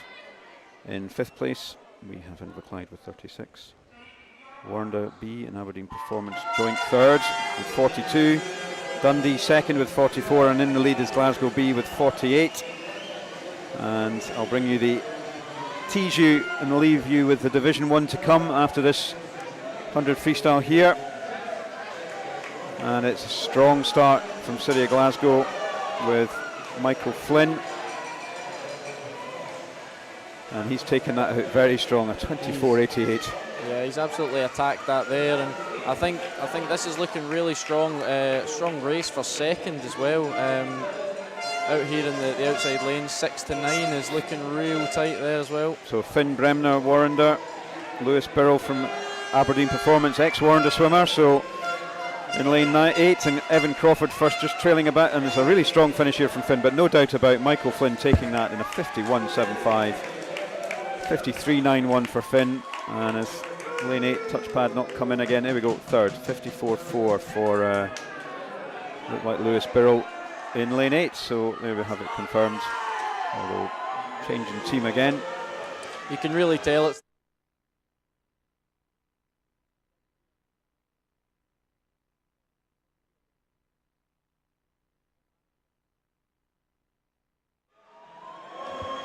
so just announced the Division 1 results after 106, event 106. So in 10th place we have Hamilton in 20 points, Dumfries 9th with 21, North Lanarkshire in 8th with 24, Aberdeen Dolphin in 7th with 25, South Ayrshire are 6th with 30, East Lothian 5th with 34, Stirling in 4th with 37, in 3rd Aberdeen Performance 47 points, Warrender A-Team in 2nd with 60, and in the lead after those 6 events it's Glasgow with 68.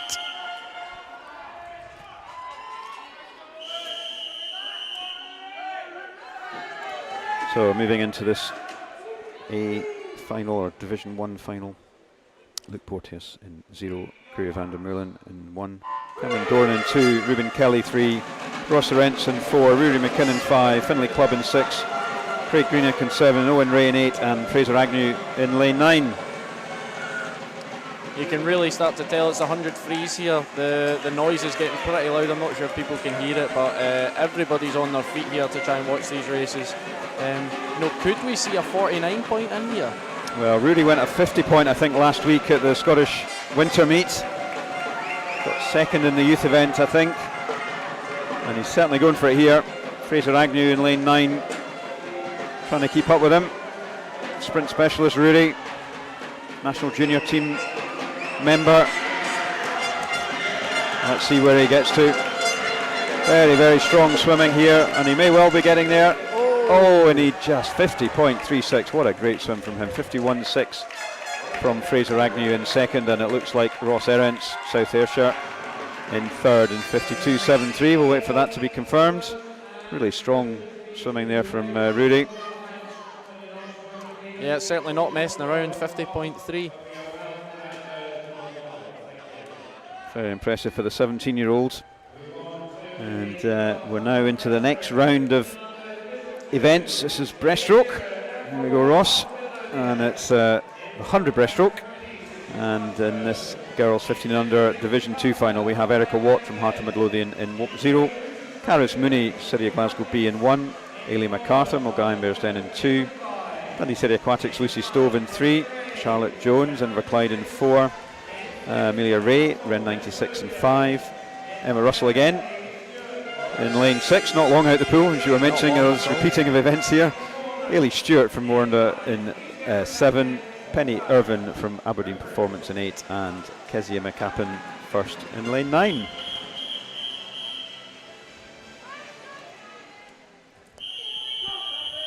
Having these shorter turnarounds between events, I think it makes things really exciting as a swimmer. It's tough to do, but really exciting. Been able to have short turnarounds in between, because a lot of swimmers, you know, the competitive side of it, that's really what you're training for. Because nobody thinks training's truly fun. You know, you need to work at it and stuff, and it is enjoyable. But the reason you do it is to stand up here. So this is really great exposure to have some really tight back-to-back races and stuff, and really challenging your skills between races to swim down and recover properly between events. Yeah, and plenty of opportunity at this venue for swimming down. A couple of pools there, very close between Lucy Stove and Ailey Stewart. Dundee swimmer. Lucy won the Turned IM, I think, in the Division 2 final just earlier on. So that's one of these swimmers that Ross was just talking about, having a fairly tight turnaround. And she's certainly not seeming to be detrimental in having already done an event. She's just edging out from Ailey Stewart here in lane 7, and out there in lane 0 is Erica Watt. Sometimes I think, Ross, as well, as close swims, you can warm up from one swim to the other. No, so actually it can be beneficial. Absolutely. In the sprint events particularly. Yeah, sometimes you can use a swim as a primer, and that can actually help you as you roll through, especially if you did well in that previous swim. You use that momentum to carry on through. And Lucy has definitely done that. Won the 200 IM earlier on this morning, and has now taken the 100 breaststroke. 1:14.12. Second was Ailey Stewart. 1:16.84 from Warrender, and in third we had Erica Watt, Heart of Midlothian. Wait for that confirmation coming through on your screen as well. And that's good strong swim there though from Lucy. That's 2 wins for her team. Put Dundee right up there in that Division 1, Division 2 final. So it's Lucy Stoves, Ailey Stewart and Erica Watt. And moving into the Division 1 final. Keep calling it A and B, it's not. It's Division 1 and 2. This is Division 1. And in this Division 1 final we have Ailey Armstrong, East Lothian in 0. Perry Scobie from Stirling Swimming in 1. Lucy Nimmo, North Lanarkshire in 2. Brooke Rogerson, Dumfries in 3. Katie Broadfoot, South Ayrshire in 4. Amy McLeod, City of Glasgow in 5. Madison Christophus, Aberdeen Dolphin in 6. Rebecca Cole, Hamilton in 7. Sarah McNaughton, Warrender Baths in 8. And Anastasia Enoch from Aberdeen Performance in lane 9.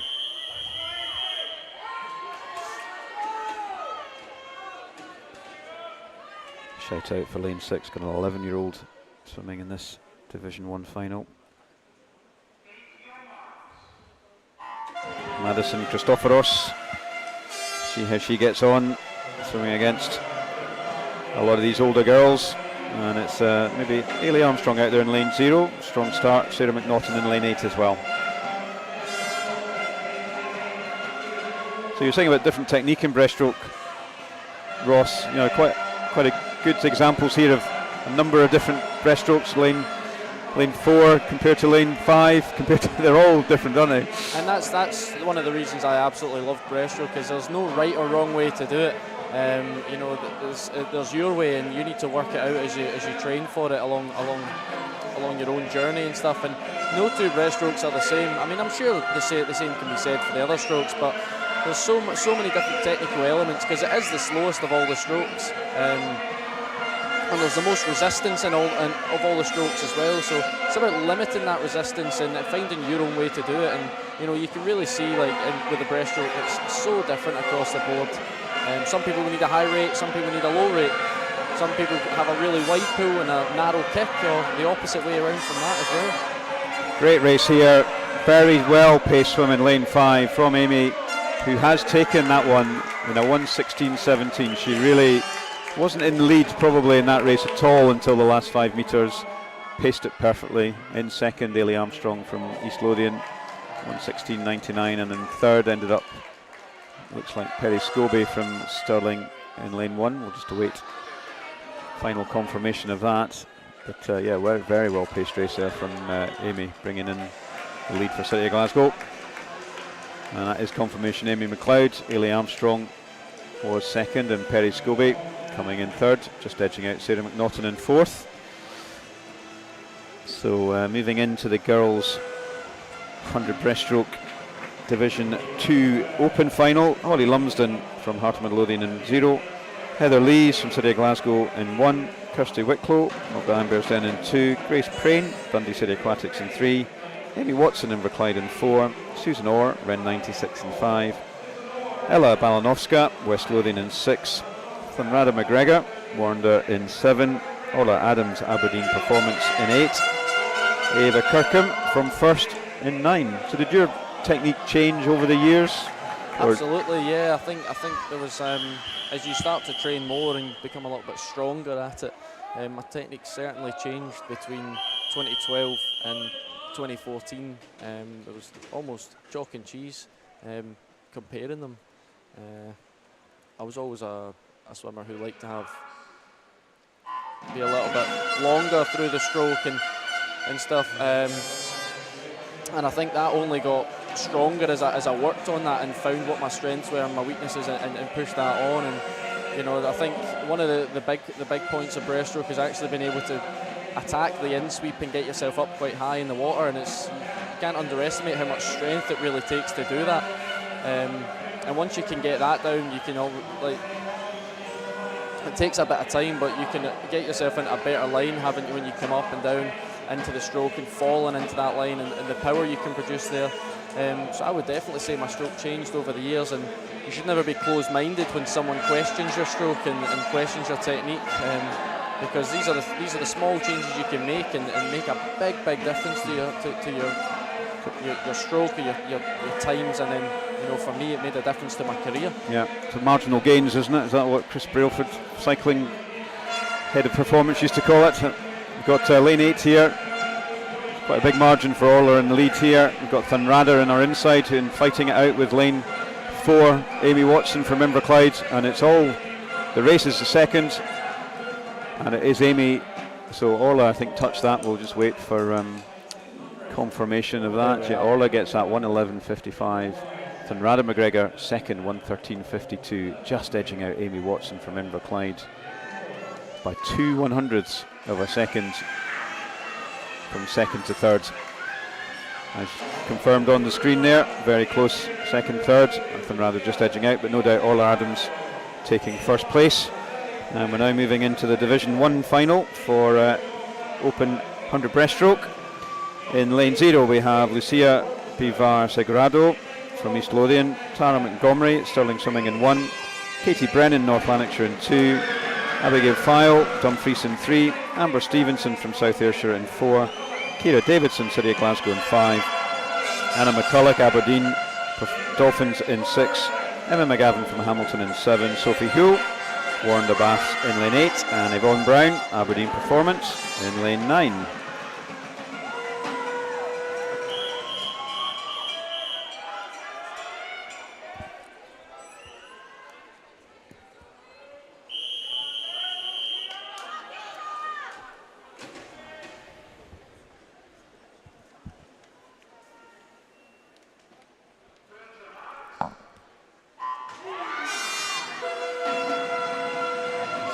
A couple of youngsters in here again.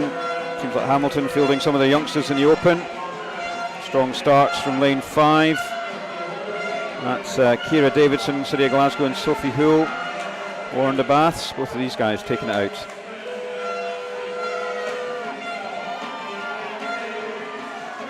Very different strokes with the two leading swimmers. It almost looks like Corey Scott and Hannah Miley in there almost. You know, it's amazing how you can see these techniques, they crop up time and time again. People just find their way into these similar type strokes. And I'm sure Sophie and Kira will be delighted to be compared to Corey Scott and Hannah Miley. They'll take that one any day. And you see Kira, she kicks there, she's really driving her hips up in the water to try and help her body line get nice and flat and hold on as much speed as she can. And it's working very effectively for her. She's taken this one out. It's going to be another win for City of Glasgow, starting to stretch away, I think, in the team competition. Strong finish from Yvonne Brown. Yvonne Brown has really come through there in the last 20 metres. Just leaves just it. Edged out 1:12.19. Yvonne Brown second, 1:12.67. Sophie Hull 1:14.03. Yvonne probably more known as a longer distance swimmer, so just getting going in that 100, you could see that there. She'd plenty coming back with it.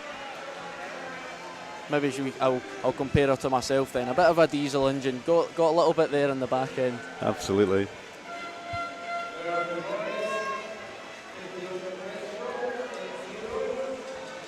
So we're now going to move into the boys 15 and under breaststroke, and we have the Division 2 final. We have Josh Elliott in lane 0 from Hearts, Guy Pelosi, lane 1 City of Glasgow B, Ben King, Mulgine Bearsden in 2, Dundee City Aquatics, Corey Phillip in 3, Luke Garrity from Inverclyde in 4, Fraser Walker, Ren 96 in 5, Ewan Jones, West Lothian in 6, Luke Jansen, Warren Baths in 7, Daniel Hall from Aberdeen Performance in lane 8, and Aidan McCavish from First in lane 9. A couple of youngsters in here on the outside. We've got outside 13-year-olds, Josh Elliott, Aidan McCavish. Josh is doing this last weekend at the winter meet, and I think Chris Jones was comparing Josh's technique to Adam Peaty, so we'll maybe get your take on this. Look then. Which he said was, for a 13-year-old, was pretty hard to sustain for more than 50, but he managed it. So, well, I can absolutely see the similarities there. You can see how high he gets his hips on the kick, similar to what I was talking about last, and he really drives his head down to get himself into the line and hold on to as much speed as he can. And you know, he's not spending too much time in that position up in the water during the recovery, where you're actually moving your slowest. Looking at the different tests we use, you can see that sometimes you almost stop moving in breaststroke at certain points of the stroke, and there's really no dead spots there in that stroke. And he's holding his own, the youngster, 13. He's in the mix for first, second, third and fourth, which is very close over on that far side, as well as in lane 7.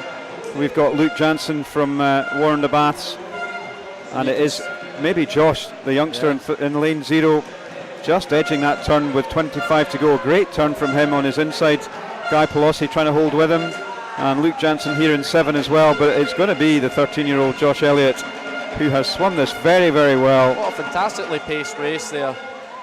And he does take first in a 1:11.16. Great swim from him. Second, right on his inside, 1:12 dead from Guy Pelosi. And in third was Luke Jansen from Warren the Bass, 1:12.45. A nice swim there from the youngster. It was great. It was textbook as well. Strong through the first 50, pushes the third 25, and then brings it home as strong as you can. Great race maturity for somebody so young. Absolutely amazing to see. I don't even know what I was doing at 13, but I can tell you it probably was not this.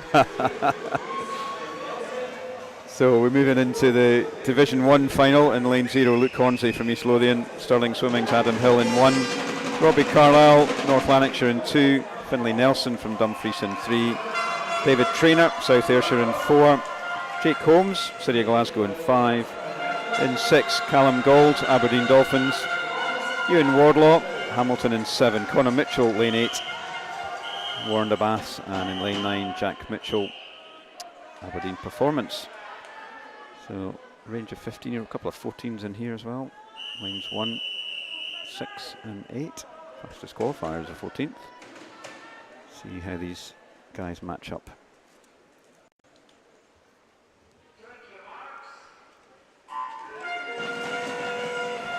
So see who gets the strong start.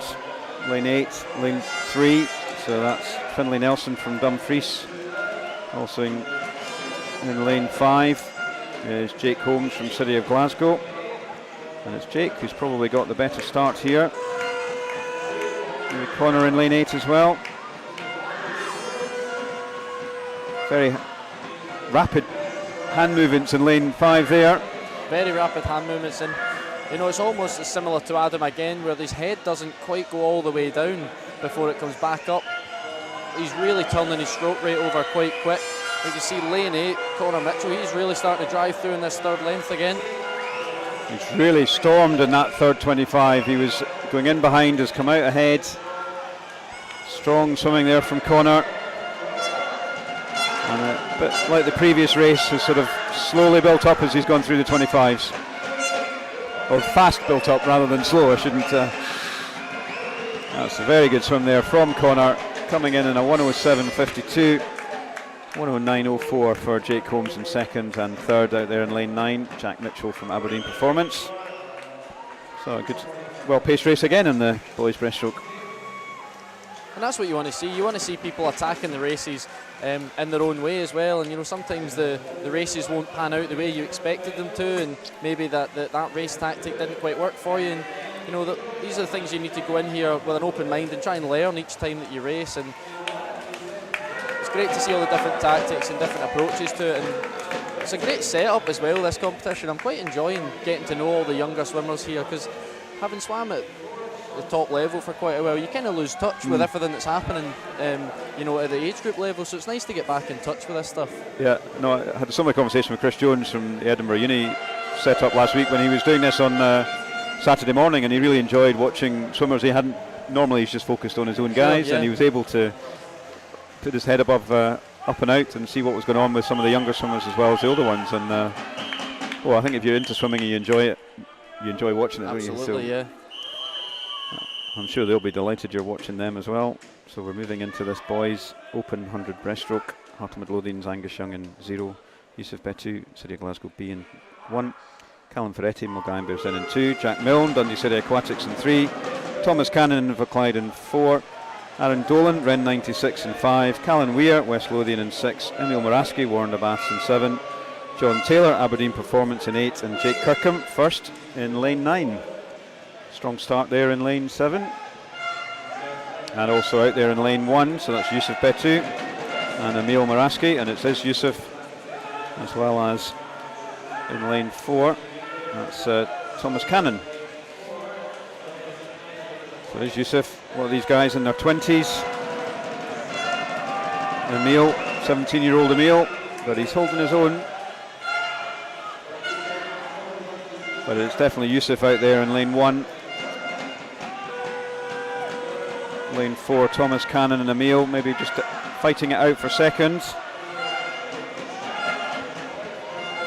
Very similar strokes between lanes 1 and 4, but it's going to be Yusuf, I think, who's going to edge it. And he does. 103.08, 104.14 for Thomas. And Emil coming in, 105.09. Strong swimming there. And not a name many people will have been expecting to see in the next race. Aye. But one that's still very familiar to us all. Indeed, indeed. Wishing you were out there yourself now you've seen Craig swimming, or are you? Aye, I wish I was in. I wish I was going up against him. We were training partners for a long time. Absolutely. Me and Craig, and, recently moved to Glasgow, hasn't he? Recently moved to Glasgow, yeah. He's a full-time working man now, and he's got a job in Glasgow. Him and his wife have both moved through here, and they're doing well. And it's great to see him still hungry, still passionate about it. And that was always Craig's biggest strength, was how passionate about swimming he was, and how much he wanted it. He was always hungrier than the guy in the lane next to him. So a great opportunity for a number of these young lads swimming against somebody of Craig Benson's pedigree in lane 5. I'll tell you who the rest of the field is. It's Owen Williamson in 0, Logan van der Meulen in 1, Rochus Kringellis in 2, Austin Sinclair in 3, Ross Arentz in 4, Craig Benson in 5, Robert Bryce in 6, Jake Percy in 7, Mika van Blerk in 8, and Mark Campbell in lane 9. Yeah, he had some good swims last weekend at the winter meet. Craig looked like he was enjoying his swimming. I don't know how I missed Mark Campbell in lane 9 as well. Good old friend of mine there. Certainly Certainly showing that you don't need to give up. 30 years old in Mark, so he's 14 years older than the boy but next to him, Mika van Blerk. Yeah. And actually 16 years older than lane 2, which is Rohis Kringelis. Great experience for these guys to be swimming with people like Mark and Craig Benson. Absolutely. And it's Craig Benson who's taken this one out in 5. Mark Campbell's pushing him though in lane 9. It's not going to be easy. He's not going to have it all his own way, Craig. Absolutely not, is he?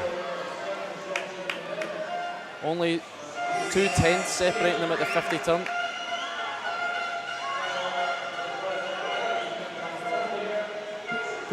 Did Mark make the last Commonwealth Games? He was at the last Commonwealth Games. He was, yeah. He only just missed out in 2014, and I think that hurt him quite bad. And, and you know, it was really inspiring because he's exact same as Craig, full-time job, and he's doing this because he loves it. And you know, for him to turn around and make the Commonwealth Games in 2018, it was absolutely great achievement. It was great to have him there as well. Yeah, very good. So under the minute for Craig. That's never to be discounted. Getting yourself under the minute for 100 breaststrokes. 59.46 there for Craig. Second was Mark Campbell, 101.99, and in lane 8, third was Mika van Blerk.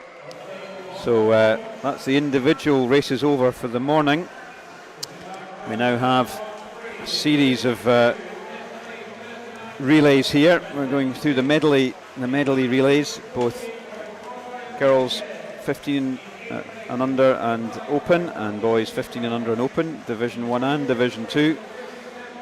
So back to the single sex relays, so slightly less uncertainty around who's going to be going ahead or not, but equally as exciting as ever with the relays.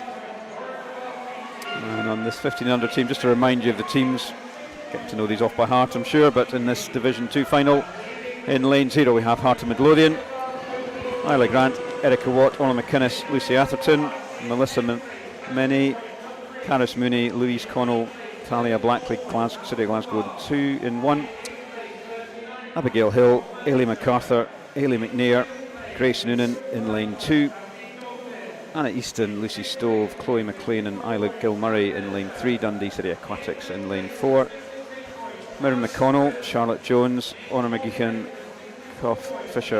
Betty Fisher in 4 for Inverclyde, Rebecca Somerville, Amelia Ray, Beth Hunter, Amy McAlone, lane 5 for Wren, 96, Molly Weir, Ella McBelanowski, Natalie Moody and Emma Russell from West Lothian 6, Naomi Wilson, Ellie Stewart, Anna Perry, Alex Coy from Wanderby in 7, Eva Smith, Penny Irvin, Jack Yu Yang from Aberdeen Performance with Madison Stewart in the final leg, Zuzia Smith, Casey McCappin, Madison Gallagher and Susie McNair from 1st and 9, just giving a call out to all these swimmers. And we've got the next stage of results in as well. Team competition, we'll bring them to you in a minute.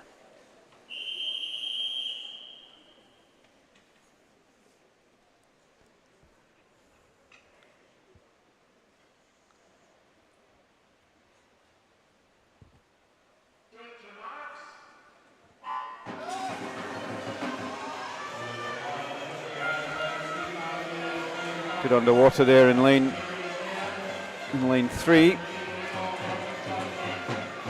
Anna Easton from Dundee.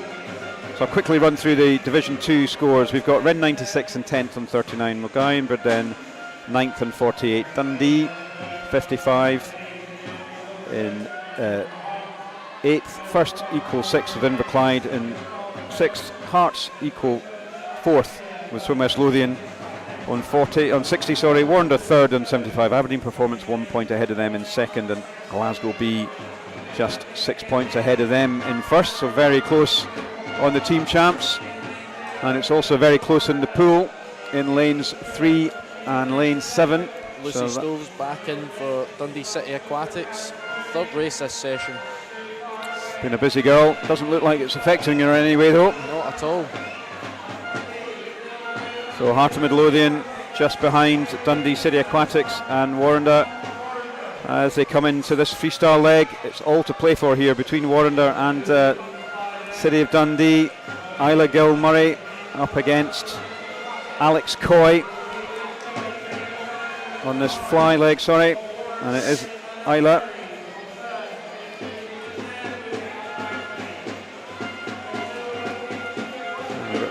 So really stretched out here. Chloe, sorry, and McLean from Dundee has taken that one out there in lane 0. It's Ola McInnes who's just edged into second, and now it's close between first and Warrender, but I don't think there's any doubt that Dundee are going to take this one. Strong swim here. Lucy Atherton did well in the individual race earlier on in the freestyle, catching up with Isla Gilmurray from Dundee, and a strong race here between Alex Coy in lane 7 and Susie McNair in 9, and I think Dundee edged that first. Hart second and first, just edging to third, just ahead of Warner Bass in 7th.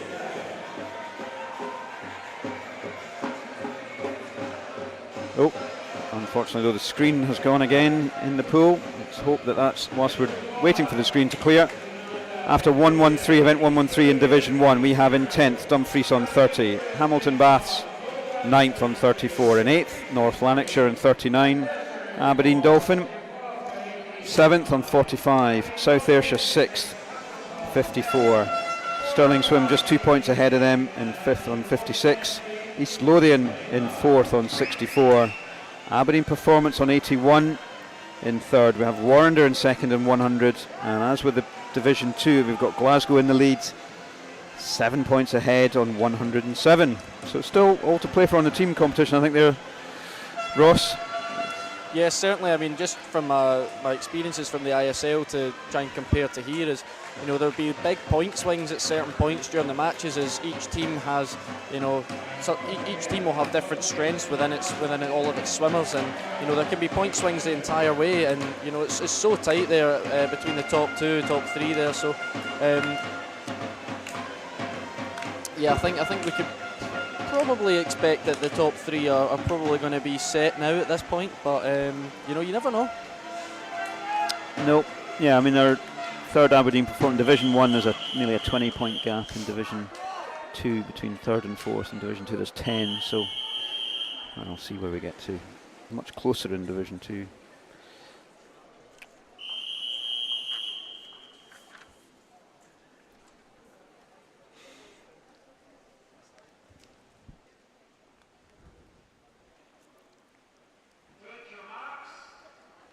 Well, I suppose in ISL there's points being stolen and all sorts, which quite difficult to get. all these things that you can't quite plan for them. You can do your best to try and plan for them. We had Ian Wright, the head coach of Glasgow, on our team in London, and you know he's big into the numbers, and he would run the numbers every day, and we got to see his spreadsheet, and he really was a master statistician, trying to work out where we're weakest and where we're strongest, and how can we hold on to those points. And hopefully as this type of league matures and stuff, you know, those types of tactics and plays will come in where everybody thinks about their own strengths and also the other strengths of the other teams, and you know where they can maybe afford to lose some points and pick them up elsewhere. I'm sure there'll have been a bit. Ian Wright, clearly Glasgow coach, would have been doing the similar meticulous preparation for this event as well.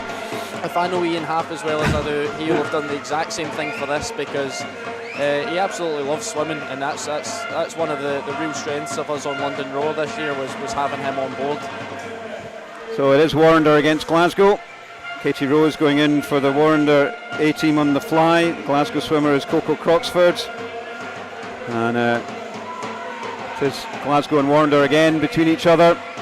Katie's going to hand over to Phoebe Arbuckle. Glasgow Coco is handing over to Freya Beaton. I think Phoebe and Freya had a good race in the freestyle earlier as well. So it's all to play for here. Tidy takeovers, and it's safe from there. And both Glasgow and Warrender are through. There was something in the ISL, wasn't there, where there was a bonus point where Duncan went really fast in the first first race, and then they stole all the rest of the points or something, was it? Yes, I think I think you're maybe in the 400s. There's 400s. You can steal points through different points. In the freestyle, it was who could get fastest through the first 100. And Very. Medley, Sorry, I'm going to interrupt you here, Ross, because it's a very, very tight finish between Warrender and Glasgow, and Warrender just edged that one, 2:03.84 from Warrender and 2:04.48. Sorry, I asked you to give us an ISL update, and I completely cut across you. I shouldn't do that, so sorry. Do carry on. Yeah, those point swings you can't really predict them a lot of the time, and there was lots of different moving parts in the ISL, and it'd be interesting to see how that would maybe play out in a league like this as well. It'd be interesting to see where other teams can maybe pick up points. There was quite a big gap there between first and 10th, and that could be potentially swing it even further.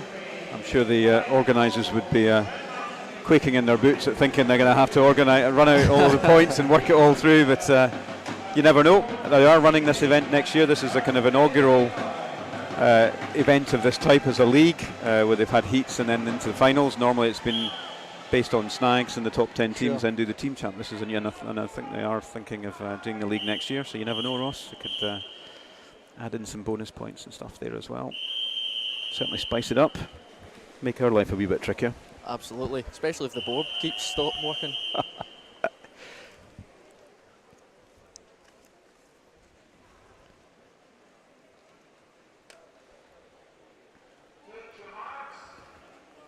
So girls Division 2 final. Just strong starts here in lane 6. That's the West Lothian team. That's Melissa Mainwaring, youngster, 15-year-old, also strong out there in lanes 1 is Amy Shields and Holly McGill.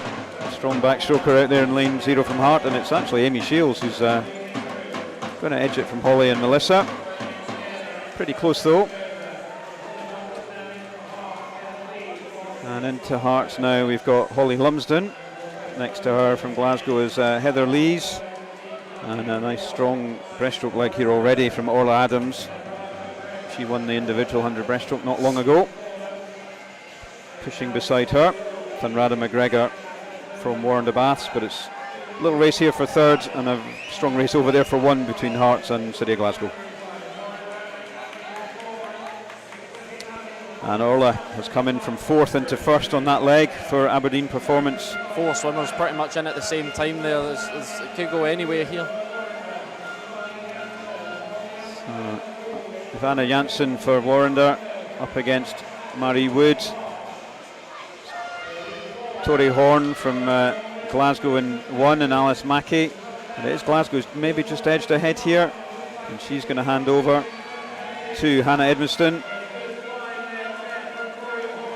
In for Aberdeen is now Kaylin Hall, Warrender, Olivia Mason, and in lane 0 for Hearts is Rowan Saunders. And this is a strong 50s here from the swimmers on this side of the pool from Aberdeen and Warrender. And Olivia is really giving Kaylin Hall a run for her money, and out there in lane 0 is Rowan Saunders. And it's Olivia's really coming back strong in this final 5 metres and just being edged out by Kaylin Hall there from Aberdeen Performance.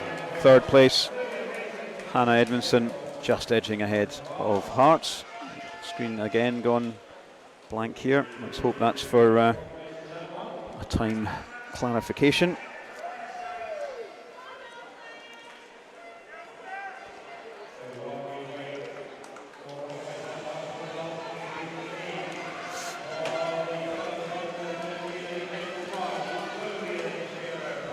So in this Division 1 final for the girls 4x50 medley open relay, so just to remind that in the Lothian in lane 0, Stirling Swimming in lane 1 and North Lanarkshire in lane 2, Dumfries in lane 3, South Ayrshire in lane 4, City of Glasgow in 5, Aberdeen Dolphins in lane 6, Hamilton Baths in 7, Warrender Baths in lane 8, and in lane 9 we've got Aberdeen Performance. Aberdeen and Glasgow probably the favourites from the heats rounds in terms of their timings.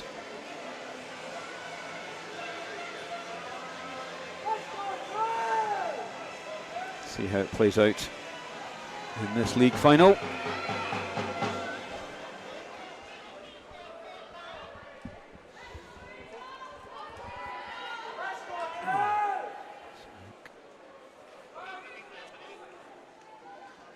There will be a short break in proceedings after the relays, just to give the swimmers and officials and everybody a bit of a break, grab a bite to eat, take a breath before we come back for the afternoon set of swims. Fly back in 50 free in the afternoon. But back to this event, it's the Division 1 Open Girls Medley Relay Final. I think we're just about ready to get underway.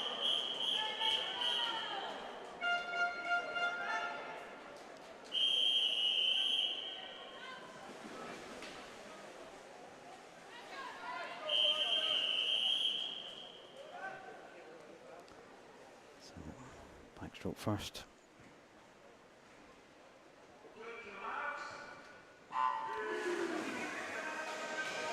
Strong backtroters in this first heat. Rachel Saunders in lane 8 from Warner-Bass, represented Great Britain at the European Juniors last year in the backstroke events. Drew McKenzie, also 16, City of Glasgow in lane 5. And it's those two swimmers battling it out in lane 9. Elaine Murray from Aberdeen Performance. Very close between Rachel and Drew. I think Drew's just going to edge it maybe. Yep, 29.37 from Drew, 29.45 from Rachel. Into this second leg, we've got Sophie Houle from Warner-Bass and Kira Davidson, City of Glasgow. Warner and Aberdeen just behind with Yvonne Brown, just out the 100 breaststroke Yvonne. Strong 50 here from Sophie. Sticking with her though is Kira Davidson. As we come into the takeovers, got to get these judges just right, haven't we, Ross, just to make sure nobody... Yeah, you definitely don't want to be getting this wrong at this point as well, especially when the points are so close between the teams. You know, the relays, I think, will end up being really important in these kind of matches. Yeah, I think it's not double points for the relays. Often you do get more points on relays, but these are straight points for relays and individuals, and it's a very strong swim, as you might expect, in lane 4 from Lucy Grieve. Scottish junior record holder, and has stormed through and put them in a very strong place. Has brought them right back into the race there.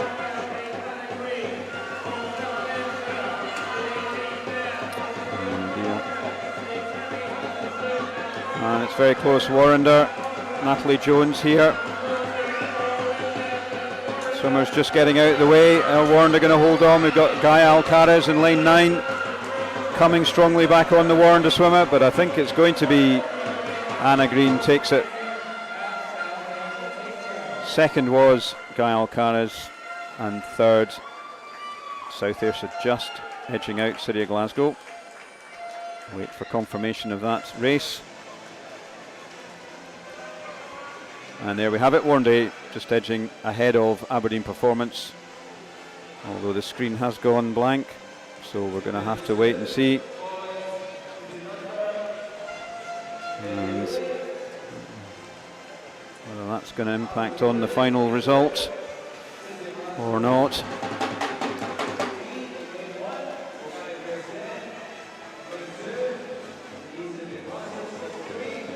Something interesting to bring up about relays.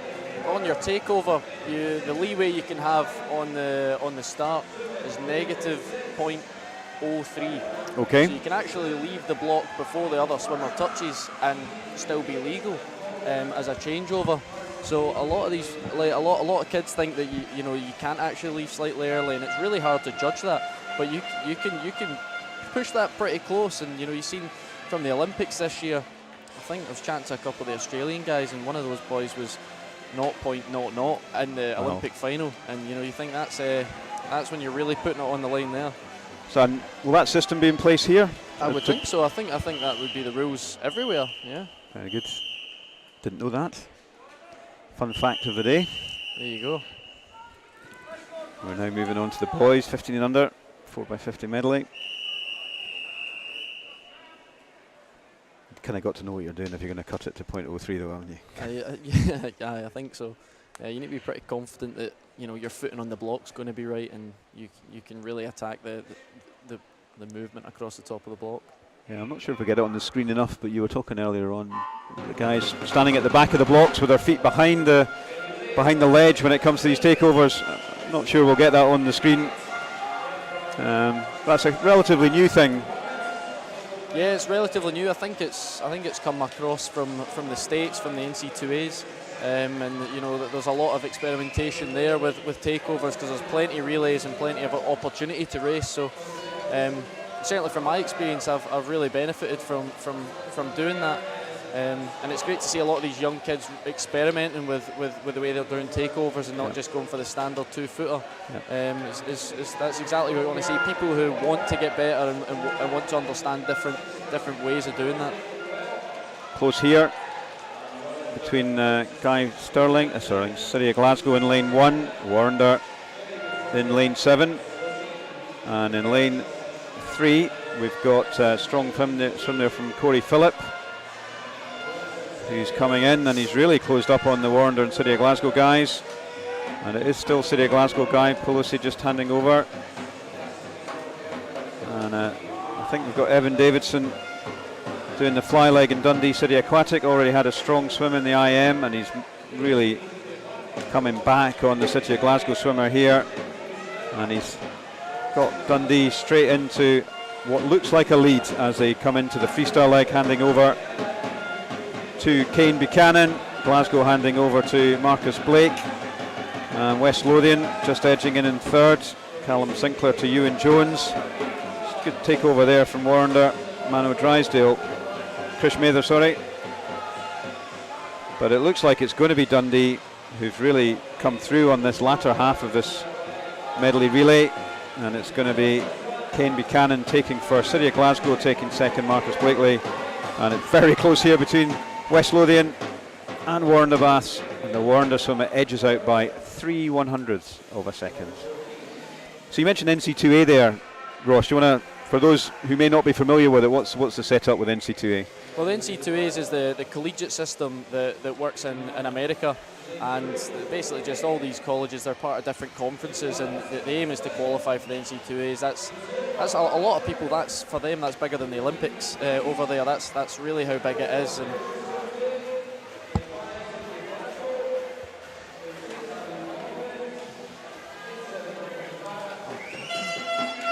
But yeah, sorry, I was getting distracted there. The collegiate system, there's plenty of opportunities to race there, and it really is. It's almost bigger than the Olympics for some of the guys over there, and they retire off the back of their college careers because it doesn't get much bigger than that for them. Yep. And there's I guess Bucks is the equivalent in the UK, which has grown in the last number of years, where you had some Mason there, where you had some top drawer swimmers. Not quite NC2A, but.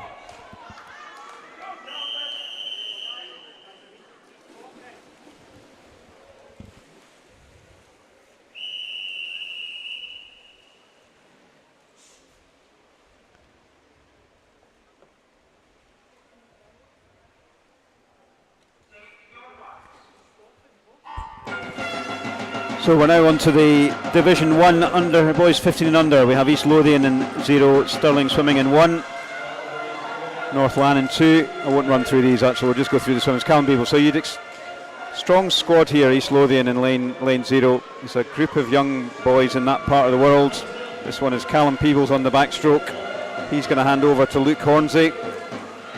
And on the near side here we've got Warrender Baths and Hamilton Baths. But it is East Lothian out there, and Aberdeen Performance following Warrender in lane 9. So Luke Hornsey on the breaststroke.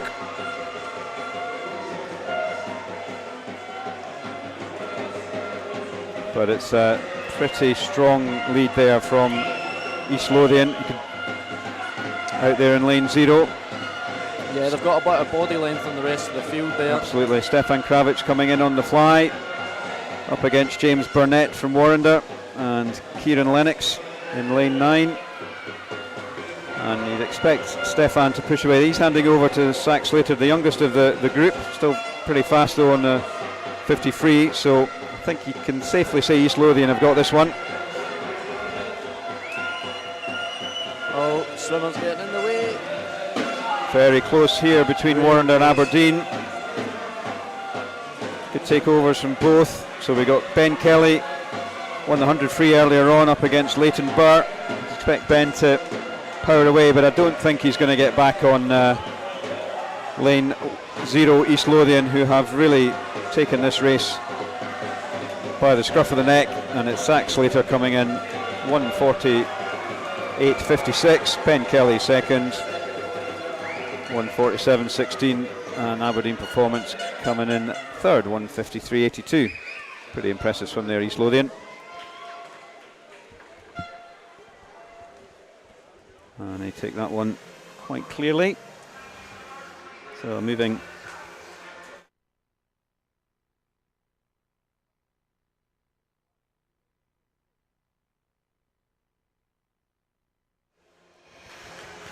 into the final event before we have a short break. This is the 15 and over, or the Open Division 2 4x50 medley relay.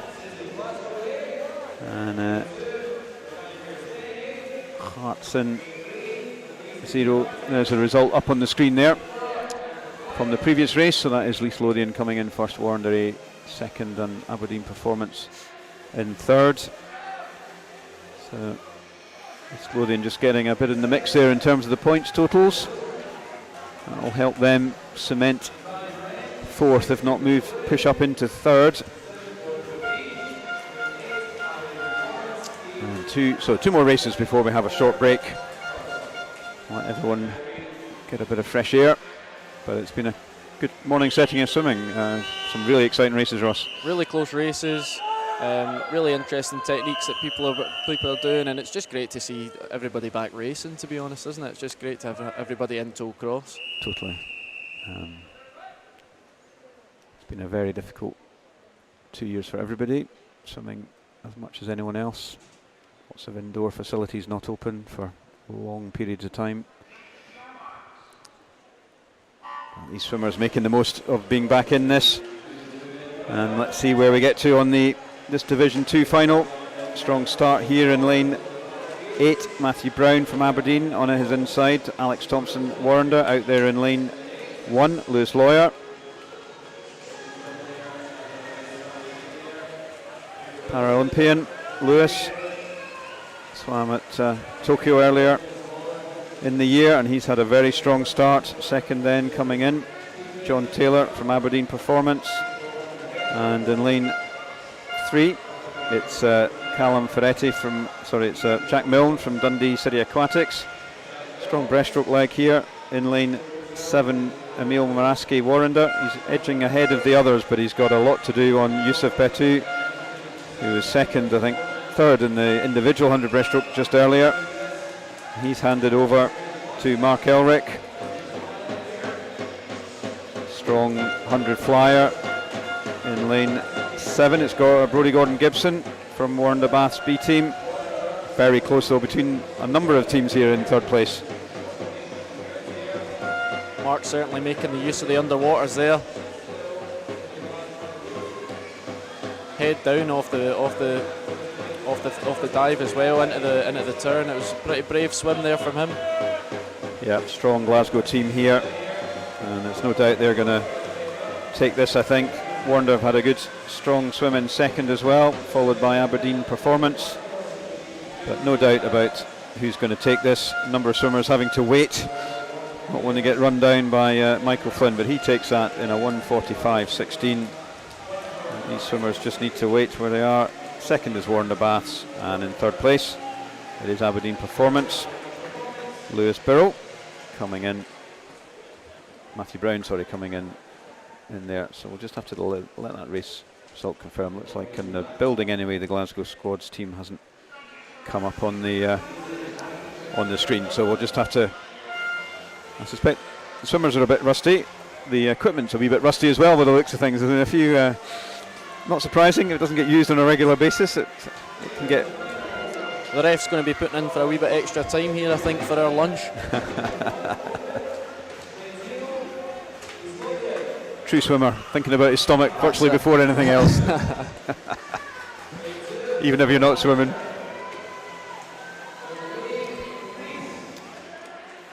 So we're into the final swim of this this morning session here. This is the Open Division 1 final.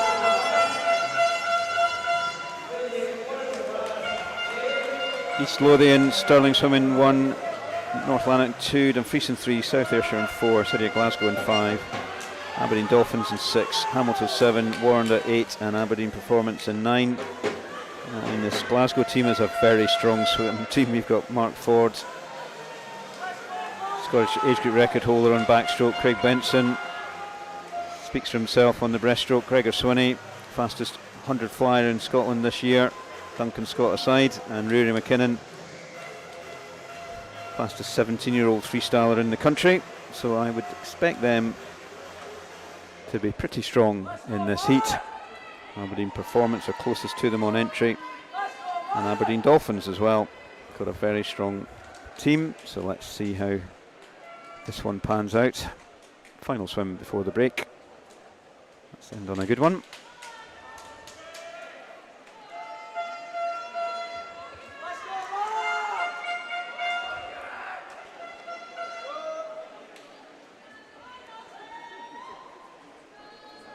Slight pause before we get going. Build the tension a wee bit.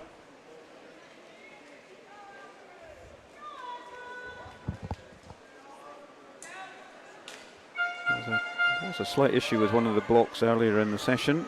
Not sure if nothing obvious going on with the equipment. You kind of take it for granted that these things are going to work, don't you, in terms of blocks and Absolutely, ledges and stuff. And happens all over. Yeah. The World Championships in 2019, the backstroke wedges, they were failing all the time. Really? Yeah, there was a guy, Simone Sabioni, he ended up protesting and sitting at the side of the pool while his race went away, and he got to swim his race again because the wedge had slipped, and after it slipped in the main thing, he was going to get to swim it himself, and as he went to go again, it slipped again. Wow. There was lots of equipment failures, so he ended up trying 3 times to swim 100 back, and on the 3rd time he did make it through and qualify for the semi-finals, so fair play to him for sticking by it. Yeah, absolutely. I mean, that's didn't Kathleen Dawson she had to swim a race twice as well, and yeah, that's right, because the equipment failed at the European Championships this year for another girl. Was it Louise Hansen? Don't know. She won it twice, didn't they? I'll go. Yeah, Kathleen won it twice. Aye. So I think that's probably a first in history, is winning the same race twice. I did read something about that it hadn't happened at a major event. I have swum in this or Aberdeen at the Scottish Age Group. Saw the lights turned out halfway through a race, and it was an 800 free, and they just kept swimming. Fair play. It eventually got hauled to stop, but these things do happen. Part and parcel of it. And again, so you got all the relay swimmers now having to just compose themselves, start again.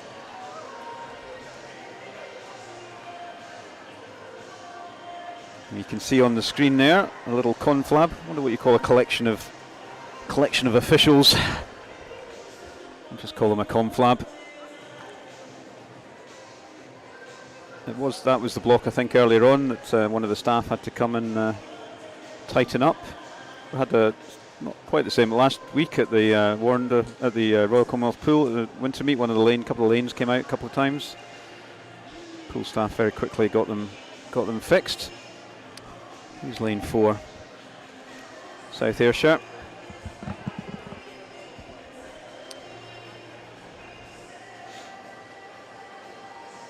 Interested to know where this protest came from, whether one of the swimmers noticed there was something there or the officials has brought it up. Oh, we're going ahead. Okay. You'd think as a swimmer coming on there with nothing changed, it was slightly off-putting, but if there was something wrong, with nothing wrong, why are we waiting? But they've just got in, going to get on with it. I guess with the break coming up, they can see if there's something they need to do in terms of replacing, but for now, this is the Division 1 final for the men's Open 4x50 medley. I think say, I think Aberdeen Dolphins, City of Glasgow, Aberdeen Performance are the form teams coming in, and it is City of Glasgow in lane 5. Mark Ford, can I expect that? Very strong first 50. He is not hanging about here at all. Not bad, 24.87. He's handed over. Nice to know when you finish your 50 brack to see Craig Benson flying over the top of you. Not a bad wingman to have in the Medley relay. He's a dab hand. He swam in at the Olympics in 2012 in the heats of the Medley relay, and they came 4th in the final there. So he knows his way around a takeover. So nice and safe on the takeovers. They're going to win this. They definitely don't want to be DQ'd. And so it's Glasgow followed by Aberdeen Dolphins. That's Tom Robertson, Warren de Baths. After Aberdeen Performance, we've got Cameron Travis, Callum Rose from Warren de Baths. But it's reasonably close between Glasgow and Aberdeen Performance, but I think it's going to be Glasgow taking on. Yeah, I think the fly leg there made all the difference for Glasgow. Yeah. Rory McKinnon on the freestyle coming in from Gregor Swinney. I say Gregor is, I think, the fastest short course fly swimmer at the moment in Scotland.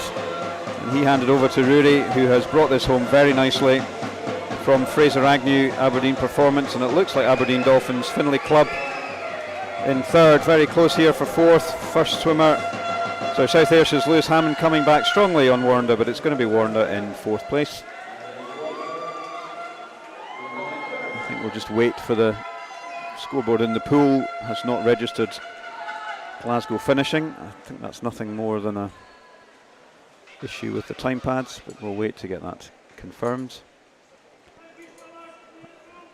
Didn't look like there was anything of issue on the turn takeovers, but we'll just wait for that. But that's first session over. Ross, some really fantastic swimming there. Very exciting as well, so everyone's got a little bit of time to catch their breath, us included. Aye. And we'll be coming back, once we've got this race confirmed, we'll be coming back in about half an hour. That's about as approximate, as detailed as we've got. 13:41. So just looking to see if we've got a time for when you're going to be coming back, just to allow you all to go and walk your dogs or make a cup of tea or have your lunch. So just to let you know, we'll be back racing at 2:10. So if you want to come back and join us at 2:10 for the afternoon session, we'll be kicking off this afternoon's swims with some freestyle teams, girls and boys freestyle teams. But until then, we'll thanks to Ross for keeping us right in this morning's session, and we'll see you in about half an hour's time for the second part of this National League final here at Tollcross.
Can you be cold-hearted when you got that fire burning up inside it? Never running out of love, love, love, love.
You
Good afternoon, everybody. Welcome back to the Scottish Swimming National League's finals here at Tollcross International Swimming Centre in Glasgow.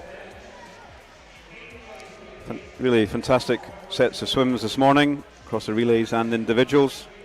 Great atmosphere here in the Tollcross Centre. Kids really enjoying the kind of end-of-term feel to a really exciting team event, and that's certainly proved correct this morning.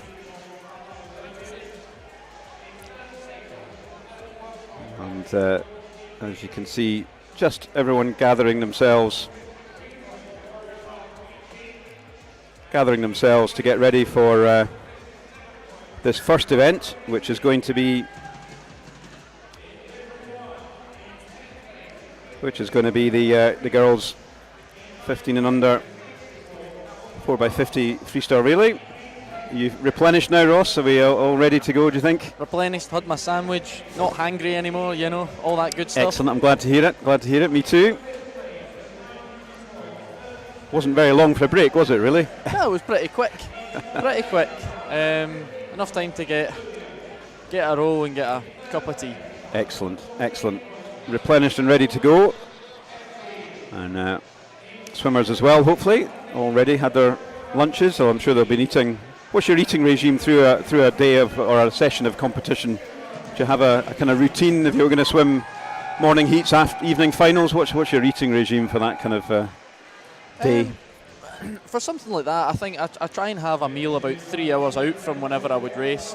That's I normally try and eat about 3 hours before a race. That's enough time to get that digested and actually use it as fuel.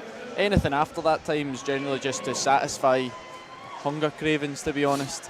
But during racing, after the warm-up, I'll always have a little bit of a banana or something like that just to try and top up and make myself feel a little bit more energetic as well. But I always found like the most important part was what you put in after your race. It was always fueling up with a lot of carbohydrates, so it's a lot easier to get in liquid form. So using some sort of protein shake with a carbohydrate blend in it, I always found to be really useful. Just for getting the calories in and the carbohydrates into your body to make sure that while you're still receptive to it, because you've been exercising, it just gets soaked right in. Yep. Well, hopefully these swimmers have been doing something like that in between, as you said already. There's lots of multiple swims going on today, so they'll be hoping to replenish themselves between those swims as they come in to this next set of relays. Lots of relays, given there's male and female and mixed medleys and mixed freestyle, so it's a relay fest, and if it lives up to the relays we had this morning, we're in for a cracking start to this afternoon session. I'm just going to give you the results after the morning session. In Division 2, Wren 96 in 10th on 65, Mulgowan Bearsden 80 points in 9th, Swim West Lothian 87 in 8th, first 7th on 93, Inverclyde 6th on 101, Dundee City Aquatics 5th on 116, 1 point ahead of them are Hearts in 4th on 117, Aberdeen Performance 131 in 3rd, Warren Baths B 153 in 2nd, and 4 points now, only 4 points ahead of them is the City of Glasgow B team, so getting a bit closer. In Division 2, in Division 1 we have Dumfries in 10th, but I'll wait until we've got this race underway. It's just under starters orders, and you can see the girls getting on the block now. So this is the Division 2 15 under freestyle final, and just to remind you, it's Hearts of Midlothian in 0, Glasgow B in 1, Mulgowan Bearsden in 2, Dundee City Aquatics in 3, Inverclyde in 4, Red 96 in 5, West Lothian in 6, Warren B in 7, Aberdeen Dolphins Performance in 8, and first in 9. So in this Division 2 it's very, very close between Glasgow B and Warren B, only 4 points between them in the team overall, but it's Dundee City Aquatics, and out there in lane 0 as well, Heart of Midlothian. It looked like they've taken this early lead. That was Layla Weatherspoon. She's passed on to Lucy Atherton. She won the individual 100 on 4 Hearts, and it is strong swim there out in lane 0, and Dundee City Aquatics And down here in line 9 is first. So still all to play for Ross as they go halfway through this first relay. I definitely still all to play for. Five or six groups actually there that are all right in amongst it. And you know, things can change really quickly in these relays. Yeah, and it's now Aberdeen, it's first in lane 9 who have caught up, I think, on Hearts. It's Lauren Doney for Hearts and Madison Gallagher for first. Yeah, first and will certainly go in first here. Good swim from Ellie Craig Collins from Warrender in 7, who has pulled back a little. She's handed over to Greta Samaska.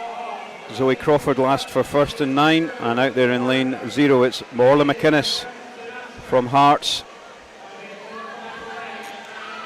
And it's all to play for with 25 to go here. Maybe Orla McInnes stretching out in lane 0. Very close though between first and Warrender, and oh my goodness, first I think just got that. They did 1:55.61 Zoe Crawford. Second 1:56.06 for Orla McInnes from Hearts, and just touching out by 3/100ths of a second the Warrender B team, who take it third.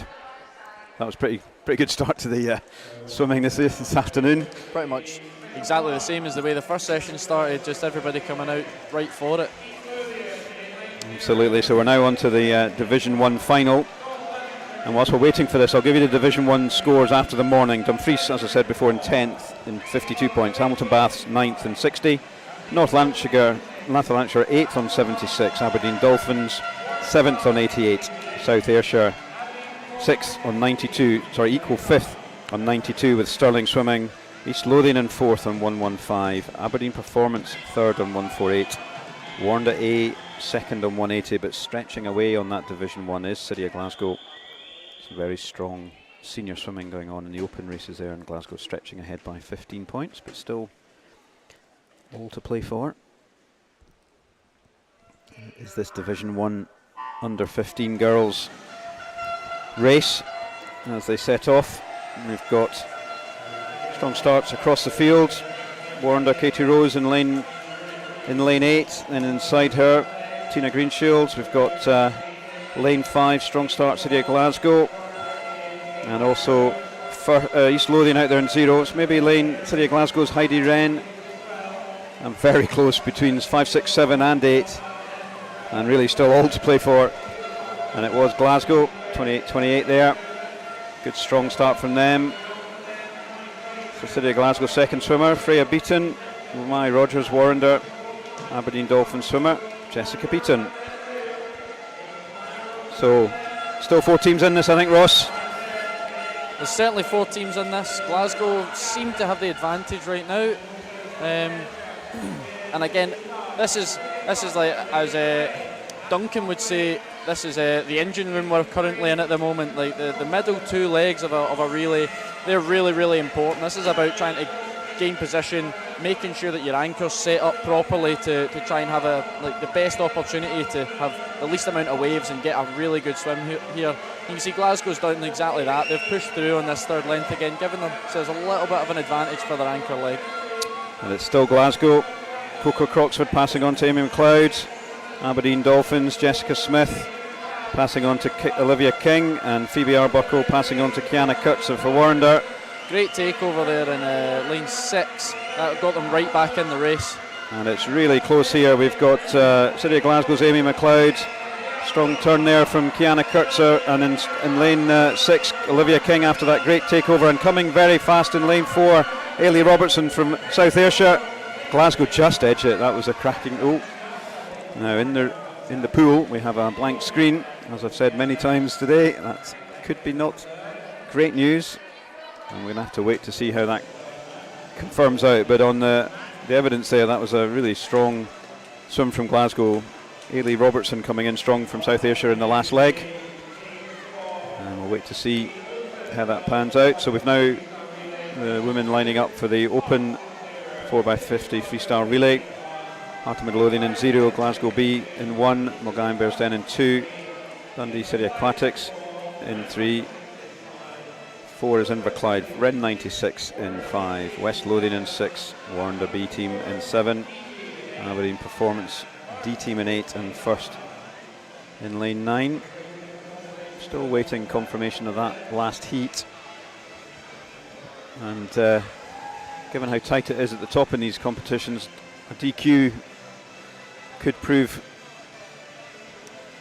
costly. Be very costly if you get disqualified in these events, especially when you've got so many swimmers involved in it. If you get disqualified, everybody's exerted themselves for no points. And we have Double confirmation DQ. there. Warrender A in first, South Ayrshire second, Aberdeen Dolphins in third, and unfortunately disqualifications in lanes 1 and 5 for Stirling Swimming and City of Glasgow A. Technical infraction.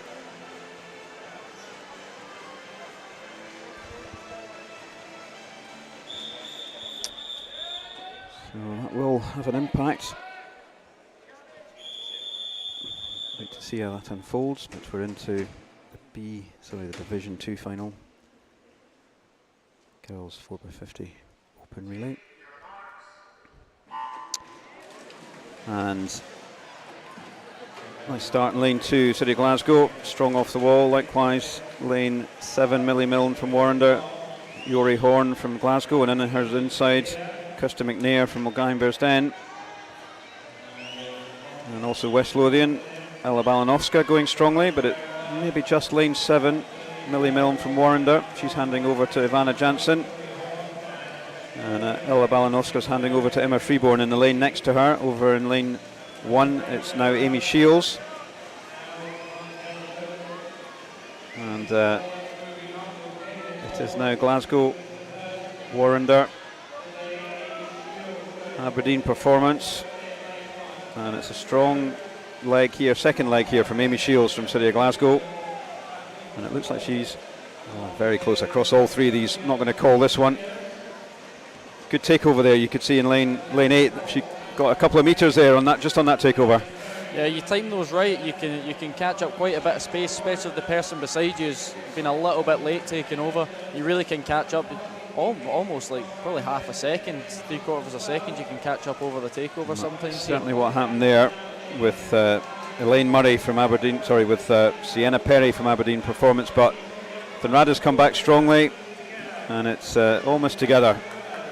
Fenrada and Sienna turning on to in this final leg for both teams. It's Olivia Mason from Warrender and Orla Adams, and they're turning bang on together there, Ross. Can't split them whatsoever. And they come in this final 25. Olivia's absolutely got her head down against Orla Adams on her inside, and I think Olivia has really timed this well, and she comes